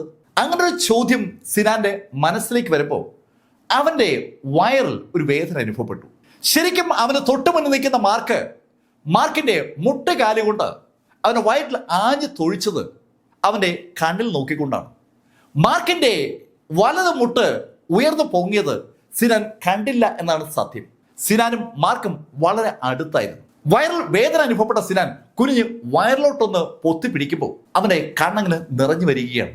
മാർക്ക്, നീ എന്റെ കട്ടിവിഷം തകർത്തല്ലേ? സിനാൻ, നീ എന്തിനാ ഭയപ്പെടുന്നത്? ഇനി നിന്നെ ആരും ഉപദ്രവിക്കില്ലല്ലോ. നീ ഒരു വികലാംഗനായില്ലേ? നീ ഒരു പാവപ്പെട്ടവനായില്ലേ? നീ ഒരു സാധാരണക്കാരനായില്ലേ? ഇന്നെനിക്ക് സുഖമായി ജീവിച്ചൂടെ? സിനാൻ മാർക്കിനോട് പറഞ്ഞ അതേ വാചകം മാർക്ക് സിനാനോട് പറഞ്ഞു. അതിനുശേഷം മാർക്ക് സിനാനോട് പറഞ്ഞു, സിനാൻ, നിന്നെ ഞാൻ കൊല്ലുന്നില്ല, നീ പൊയ്ക്കോ. കേൾക്കേണ്ട താമസം സിനാൻ അവിടെ നിന്ന് ഓടി രക്ഷപ്പെട്ടു. അത് കണ്ടതും സെബാസ്റ്റ്യൻ ബ്ലാക്ക് മാർക്കിനോട് ചോദിച്ചു, മാർക്ക്, നീ എന്തിനാ അവനെ വെറുതെ വിട്ടത്? മാർക്കിന് ആളെ കൊല്ലാൻ ഒരു മടിയില്ല എന്നുള്ള കാര്യം സെബാസ്റ്റ്യൻ ബ്ലാക്ക് ഇതിനിടയിൽ മനസ്സിലാക്കിയതാണ്. ഏതാനും ദിവസങ്ങൾക്ക് മുമ്പ് സെബാസ്റ്റ്യൻ ബ്ലാക്കിന്റെ വീട്ടിൽ വെച്ച് സെബാസ്റ്റ്യൻ ബ്ലാക്കിന് വിരട്ടാൻ വന്ന ആളുകളെ മാർക്ക് നിഷ്കരണം കൊന്നതാണ്. ഇപ്പോ ഇതാ സെബാസ്റ്റ്യൻ ബ്ലാക്കിന്റെ മുന്നിൽ വെച്ച് സിനാന്റെ സഹായികളായ 5 പേരെയും മാർക്ക് കൊന്നിരുന്നു. എന്നിട്ടും സിനാനെ മാർക്ക് വെറുതെ വിട്ടു. സെബാസ്റ്റ്യൻ ബ്ലാക്ക് അതുകൊണ്ടാ മാർക്കിനോട് അങ്ങനെ ചോദിച്ചത്. ചോദ്യം കേട്ടതും മാർക്ക് സെബാസ്റ്റ്യൻ ബ്ലാക്കിനോട് പറഞ്ഞു, ഓൾഡ് മാസ്റ്റർ, ഈ വിവരം ഷാങ്ഹായി എങ്ങനെ അറിയാനാ? ഷാങ്ഹായി അറിയണമെങ്കിൽ ആരെങ്കിലും ചെന്ന് പറയണ്ടേ? അതിന് ഈ സിനാനല്ലേ ബെസ്റ്റ് കക്ഷി. സിനാൻ ഉറപ്പായിട്ടും മാർക്ക് ഫെല്ലറുടെ ഡാൻറ്റൈൻ പോയിന്റ് തകർന്നിട്ടില്ല എന്നുള്ള കാര്യം ഷാങ്ഹായിയോട് ചെന്ന് പറയും. ഷാങ്ഹായിയോട് പറയുമ്പോൾ ഒരു കാര്യം കൂടി പറയണമെന്ന് കൂടി സിനാനോട് മാർക്ക് ആവശ്യപ്പെട്ടിട്ടുണ്ട്. അതൊരു സിമ്പിൾ കാര്യമാണ്. ഇനിയെങ്കിലും അല്പം ബോധത്തോടെ ജീവിക്കാൻ ഷാങ്ഹായിയോട് പറയണമെന്നാണ് സിൻഹാനോട് മാർക്ക് ആവശ്യപ്പെട്ടത്. ബോധമില്ലാതെ ഷാങ്ഹായി ഓരോന്ന് കാണിച്ചു കൂട്ടുന്നതാണ്. അതുകൊണ്ടാണല്ലോ ഷാങ്ഹായി സ്വന്തം അച്ഛനെ വേട്ടയാടാൻ ആളുകളെ പറഞ്ഞു വിട്ടത്. ഷാങ്ഹായിയെ കുറിച്ചുള്ള മാർക്കിന്റെ കമന്റ് കേട്ടപ്പോൾ സെബാസ്റ്റ്യൻ ബ്ലാക്കിന്റെ മുഖത്ത് അർത്ഥവത്തായ ഒരു പുഞ്ചിരി വിരിഞ്ഞു. തന്റെ മകൻ ഷാങ്ഹായി ഈ വിവരം അറിയുമ്പോൾ എങ്ങനെയായിരിക്കും പ്രതികരിക്കുക? അതാണ് ആ നിമിഷത്തിൽ സെബാസ്റ്റ്യൻ ബ്ലാക്ക് ആലോചിച്ചത്. മാർക്ക് ഫെല്ലർ ആ നിമിഷത്തിൽ ഫോണെടുത്ത് പവലിയൻ മാസ്റ്ററെ ഒന്ന് റിംഗ് ചെയ്തു. പവലിയൻ മാസ്റ്ററോട് വിന്നി ഫാങ്ങിന്റെ കാര്യങ്ങളൊക്കെ മാർക്ക് പറഞ്ഞു. കാര്യങ്ങൾ കേട്ട് കഴിഞ്ഞപ്പോൾ പവലിയൻ മാസ്റ്റർക്കും ഒരു ധാരണയുമില്ല. ശരിക്കും മഞ്ഞക്കട്ടയ്ക്കുള്ളിൽ ഉറങ്ങുകയാണ് വിന്നി ഫാങ്. വിന്നി ഫാങ്ങിനെ ജീവിതത്തിലേക്ക് മടക്കി കൊണ്ടുവരാൻ എന്താണ് മാർഗമെന്ന് ആ നിമിഷത്തിൽ പവലിയൻ മാസ്റ്റർക്ക് പറയാൻ പറ്റുന്നില്ല. വിന്നി ഫാങ്ങിനെ ബാധിച്ചിരിക്കുന്ന കാര്യം എന്താണെന്ന് കണ്ടെത്താൻ മാർക്കിന്റെ മുന്നിൽ ഒറ്റ കക്ഷിയുള്ളൂ. വിന്നി ഫാങ്ങിനെ എന്താണ് ചെയ്തതെന്ന് അറിയാവുന്ന ഏക കക്ഷി ഹെക്ടർ ടെങ് ആണ്. ഹെക്ടർ ടെങ്ങിനെ കണ്ടുപിടിച്ച് അവനോട് തന്നെ ചോദിച്ചാലേ മാർക്കിന് കാര്യം അറിയാൻ പറ്റും. മാർക്ക് ഹെക്ടർ ടെങ്ങിനെ കണ്ടുപിടിക്കാൻ ഹെക്ടർ ടെങ്ങിന്റെ നാട്ടിൽ പോയേ പറ്റൂ. സെബാസ്റ്റ്യൻ ബ്ലാക്കിനെ യാത്രയാക്കിയതിനു ശേഷം മാർക്ക് ഹെക്ടർ ടെങ്ങിനെ തിരക്കി ഇറങ്ങാൻ തീരുമാനിക്കുമ്പോൾ മാർഷൽ ആർട്സ് ഫോറത്തിൽ ചില വാർത്തകളൊക്കെ വന്നുകൊണ്ടിരിക്കുകയാണ്. ഹാൻ വിൽമൗണ്ടിനോട് ഏറ്റുമുട്ടിയ ഒരു ഹാഫ് സ്റ്റെഫ് മാർക്യൂസ് പരാജയപ്പെട്ട വാർത്തയാണ് ആദ്യം വന്നത്. ആ വാർത്ത വന്നതും അതുമായി ബന്ധിപ്പിച്ച് ഒത്തിരി കമന്റുകൾ ഉണ്ടാവുകയാണ്. പിറ്റേ ദിവസം വീണ്ടും ഒരു വാർത്ത, ഹാൻ വിൽമൗണ്ടുമായി മറ്റൊരു ഹാഫ് സ്റ്റെഫ് മാർക്യൂസ് മത്സരിച്ചു, അയാളും പരാജയപ്പെട്ടു. മൂന്നാമത്തെ ദിവസം മൂന്നാമത്തെ വാർത്ത, അത് മൂന്നാമത്തെ ഹാഫ് സ്റ്റെഫ് മാർക്യൂസിന്റെ പരാജയമാണ് പറയുന്നത്. തുടർച്ചയായ ദിവസങ്ങളിൽ 3 ഹാഫ് സ്റ്റെഫ് മാർക്യൂസുകളെ ഹാൻ വിൽമൗണ്ട് പരാജയപ്പെടുത്തി എന്നുള്ള വാർത്ത മാർഷൽ ആർട്സ് ഫോറത്തിൽ വളരെ ചലനമുണ്ടാക്കിയിരിക്കുകയാണ്. ഈ ഹാഫ് സ്റ്റെഫ് മാർക്യൂസുകളുമായിട്ടുള്ള വിൽമൗണ്ടിന്റെ ഫൈറ്റ് പലരും കണ്ടതുമാണ്. വിൽമൗണ്ട് അതിശക്തനാണെന്ന് ആ പോസ്റ്റുകളിൽ സൂചിപ്പിക്കുന്നുണ്ട്. ഈ പോസ്റ്റുകൾ സ്വാഭാവികമായും മാർക്കും വായിക്കുന്നുണ്ട്. വിൽമൗണ്ട് അതിശക്തനാണ്, പക്ഷെ തനിക്കിപ്പോൾ ഭയമൊന്നുമില്ല. മാർക്കിന്റെ കയ്യിൽ ഇപ്പോ ആ മൗണ്ടനുമുണ്ട്, മാർക്കിന്റെ ഉള്ളിൽ ആ ഡ്രാഗൺ സ്പിരിറ്റുമുണ്ട്. ഇത് രണ്ടും തന്റെ ശക്തി വർദ്ധിപ്പിക്കുമെന്ന് മാർക്കിന് പൂർണ്ണ ബോധ്യമാണ്. വെറും ഒരു ഗ്രാൻഡ് മാസ്റ്ററായ മാർക്കിന് പീക്ക് ലെവൽ ഗ്രാൻഡ് മാസ്റ്റേഴ്സിനെ പരാജയപ്പെടുത്താൻ ഒരു പാടും ഉണ്ടായിരുന്നില്ല. ഇപ്പൊ mark peak level grand masters പദവിയിലേക്ക് നീങ്ങിക്കൊണ്ടിരിക്കുകയാണ്. പീക്ക് ലെവലായി മാറിയാൽ ഒരു ഹാഫ് സ്റ്റെപ്പ് മാർക്കസിനെ തോൽപ്പിക്കാൻ മാർക്കിന്റെ ബോഡിക്ക് എളുപ്പം പറ്റും. പീക്ക് ലെവലിലേക്ക് മാർക്കിന് എത്താൻ ഇനി സമയമുണ്ടോ എന്നതാണ് ചോദ്യം. ഇപ്പോ മാർക്കിന്റെ മുന്നിലുള്ളത് വെറും 3 മാസത്തെ സമയമാണ്. മാർക്ക് ആ സമയത്തെക്കുറിച്ച് അങ്ങനെ ആലോചിക്കുമ്പോൾ ഒരു വാർത്ത കൂടി മാർഷൽ ആർട്സ് ഫോറത്തിൽ വന്നു. ശരിക്കും സീനിയർ ആയിട്ടുള്ള ഒരു ഹാഫ് സ്റ്റെപ്പ് മാർക്യൂസിനെ വിൽമൗണ്ട് പരാജയപ്പെടുത്തിയ വാർത്തയാണ് ആ പോസ്റ്റിലുള്ളത്. ആ senior half step Marquis Jingdu martial അസോസിയേഷന്റെ ഭാഗവുമാണ്. ആ സീനിയർ ശരിക്കും ലാരി ഹോംസിനെയും അതുപോലെ ജിയാങ് ഹിയെയും പോലെ ശക്തനാണ്. അവർക്കൊപ്പം ശക്തനായ അയാളെ വിൽമോണ്ട് പരാജയപ്പെടുത്തി എന്നുള്ള വാർത്തയ്ക്ക് വല്ലാത്തൊരു വാർത്താ പ്രാധാന്യമുണ്ട്. ഈ സമയത്താണ് ടെങ് കുടുംബത്തിലേക്ക് ഹെക്ടർ ടെങ് മടങ്ങിയെത്തുന്നത്. ഹെക്ടർ ടെങ് മടങ്ങിയെത്തുമ്പോൾ അവന്റെ അച്ഛനും അമ്മയും അവനെ കണ്ടോണ്ട് തന്നെ അവർ ചോദിക്കുകയും ചെയ്തു, ഹെക്ടർ എന്തായി? അവരോട് മറുപടി പറയാതെ ഹെക്ടർ അവന്റെ മുറിയിലേക്ക് കടന്നു പോവുകയായിരുന്നു. മുറിയിലേക്ക് പോകുന്ന ഹെക്ടറെ ഒന്ന് നോക്കിയിട്ട് അവന്റെ അമ്മ അവന്റെ അച്ഛനോട് പറഞ്ഞു, ഈ ഹെക്ടർ എന്താ ഇങ്ങനെ? ആ അപകടത്തിന് ശേഷം ഹെക്ടറുടെ സ്വഭാവം ആകെ മാറിയിരിക്കുകയാണ്. ആ കാര്യം തന്നെയാണ് ഹെക്ടറുടെ അച്ഛനും ആലോചിക്കുന്നത്. മരണത്തെ മുഖാമുഖം കണ്ട ഹെക്ടർ മരണത്തിൽ നിന്ന് ജീവിതത്തിലേക്ക് മടങ്ങി വന്നതിന് ശേഷം ആകെ മാറിയിരിക്കുകയാണ്. അവർ രണ്ടുപേരും അങ്ങനെ സംസാരിക്കുമ്പോൾ മുറിക്കുള്ളിൽ എത്തിക്കഴിഞ്ഞ ഹെക്ടർ വാതിലടച്ചതും അവന്റെ ആ ബോഡിക്കുള്ളിൽ അവനൊപ്പമുള്ള ആള് അവനോട് പറഞ്ഞു, ഹെക്ടർ, നീ പേടിക്കുന്നു വേണ്ട, നിന്നെ ഞാൻ ഹാഫ് സ്റ്റെപ്പ് മാർക്യൂസ് ആക്കാം. അതിന് ഞാൻ ചില കാര്യങ്ങൾ പറയാം. ഹാഫ് സ്റ്റെപ്പ് മാർക്യൂസ് എന്നുള്ള ആ തലത്തിലേക്ക് ഹെക്ടർ എത്തിക്കഴിഞ്ഞാൽ പിന്നെ ഹെക്ടറിന് ഭയക്കേണ്ട കാര്യമില്ല. എന്താണ് ചെയ്യേണ്ടതെന്ന് ആ ശബ്ദം ഹെക്ടറോട് സംസാരിക്കുമ്പോൾ മാർഷൽ ആർട്സ് ഫോറത്തിൽ ഒരു പോസ്റ്റ് വന്നു. ആ പോസ്റ്റ് ഹോങ് ഈ സെക്ഷന്റെ വകയാണ്. ഹോങ് ഈ സെക്ഷൻ 10 ഹാഫ് സ്റ്റെപ്പ് മാർക്യൂസുകളെ രംഗത്തിറക്കിയിരിക്കുകയാണ്. അവർക്കൊരു മിഷനാണ് ഹോങ് ഈ സെക്ഷൻ കൊടുത്തിരിക്കുന്നത്. മിഷൻ കിൽ മാർക്ക് ഫെല്ലർ എന്നാണ്. മാർക്ക് ഫെല്ലറെ കൊല്ലാനായി പൈറോയിലേക്ക് ഹോങ് ഈ സെക്ഷൻ 10 ഹാഫ് സ്റ്റെപ്പ് മാർക്യൂസുകളെ അയക്കുന്നുള്ള വാർത്ത വല്ലാത്തൊരു ബഹളമാണ് മാർഷൽ ആർട്ടിസ്റ്റുകളുടെ ആ ഫോറത്തിനകത്ത് ഉണ്ടാക്കുന്നത്. ആ ഫോറത്തിനകത്ത് മാത്രമല്ല, പൈറലെമ്പാടുമുള്ള മാർഷൽ ആർട്സ് അസോസിയേഷനകത്തും ആ ചർച്ച വരികയാണ്. അതിൻ്റെ ഒരു ആഫ്റ്റർ ഇഫക്റ്റ് ആയിട്ട് ഒരു മീറ്റിംഗ് ജിങ്ദുലെ മാർഷൽ ആർട്സ് അസോസിയേഷൻ ഹാളിൽ നടക്കുകയാണ്. അവിടെ 10 പേരുള്ള ഒരു മീറ്റിംഗാണ് നടക്കുന്നത്. ആ മീറ്റിംഗിൽ പങ്കെടുക്കുന്ന ആളുകൾ ഒരാൾ തുടക്കത്തിലേ പറഞ്ഞു, ഈ ഹോങ് സെക്ഷന്റെ പരിപാടി നമുക്ക് അംഗീകരിക്കാനാവില്ല. പൈറോയിലേക്ക് എന്ത് ധൈര്യത്തിലാണ് അവർ ആളെ വിടുന്നത്?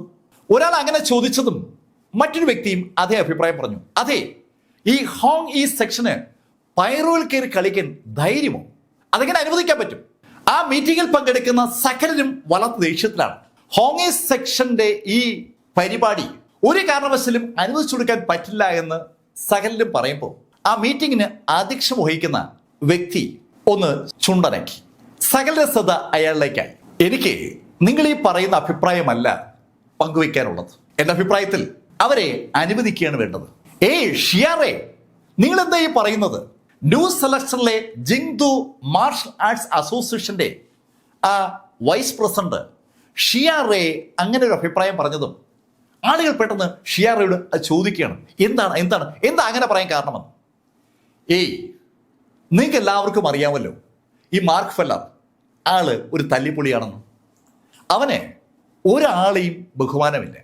ഈ അരിസ്റ്റോക്രാറ്റിക് കുടുംബങ്ങളെയൊക്കെ അവന് വല്ലാത്ത പുച്ഛമാണ്. അങ്ങനെയുള്ള ഒരാളെ കൊല്ലാൻ ആരെങ്കിലും ശ്രമിക്കുമ്പോൾ നമ്മളെന്തിനാ അതിനെ തടയിടാൻ നിൽക്കുന്നത്? ഷിയ, നിങ്ങൾ പറയുന്നത് ശരിയല്ല. മാർക്ക് ഫെല്ലർ ആരും ആയിക്കോട്ടെ, പക്ഷേ ഈ പൈറോയിലെ ഒരു പ്രജയാണ് മാർക്ക് ഫെല്ലർ. മാർക്ക് ഫെല്ലറെ പുറത്തു തൊടാൻ നമ്മൾ അനുവദിക്കാൻ പാടില്ല. നിങ്ങൾ പറയും പോലെ അല്ല.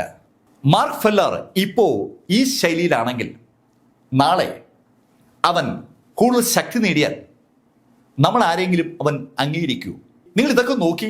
അങ്ങനെ പറഞ്ഞിട്ട് അയാൾ കുറെ പേപ്പർ കട്ടിങ്ങുകൾ അവരുടെ മുന്നിലേക്ക് നീക്കി വെച്ചു.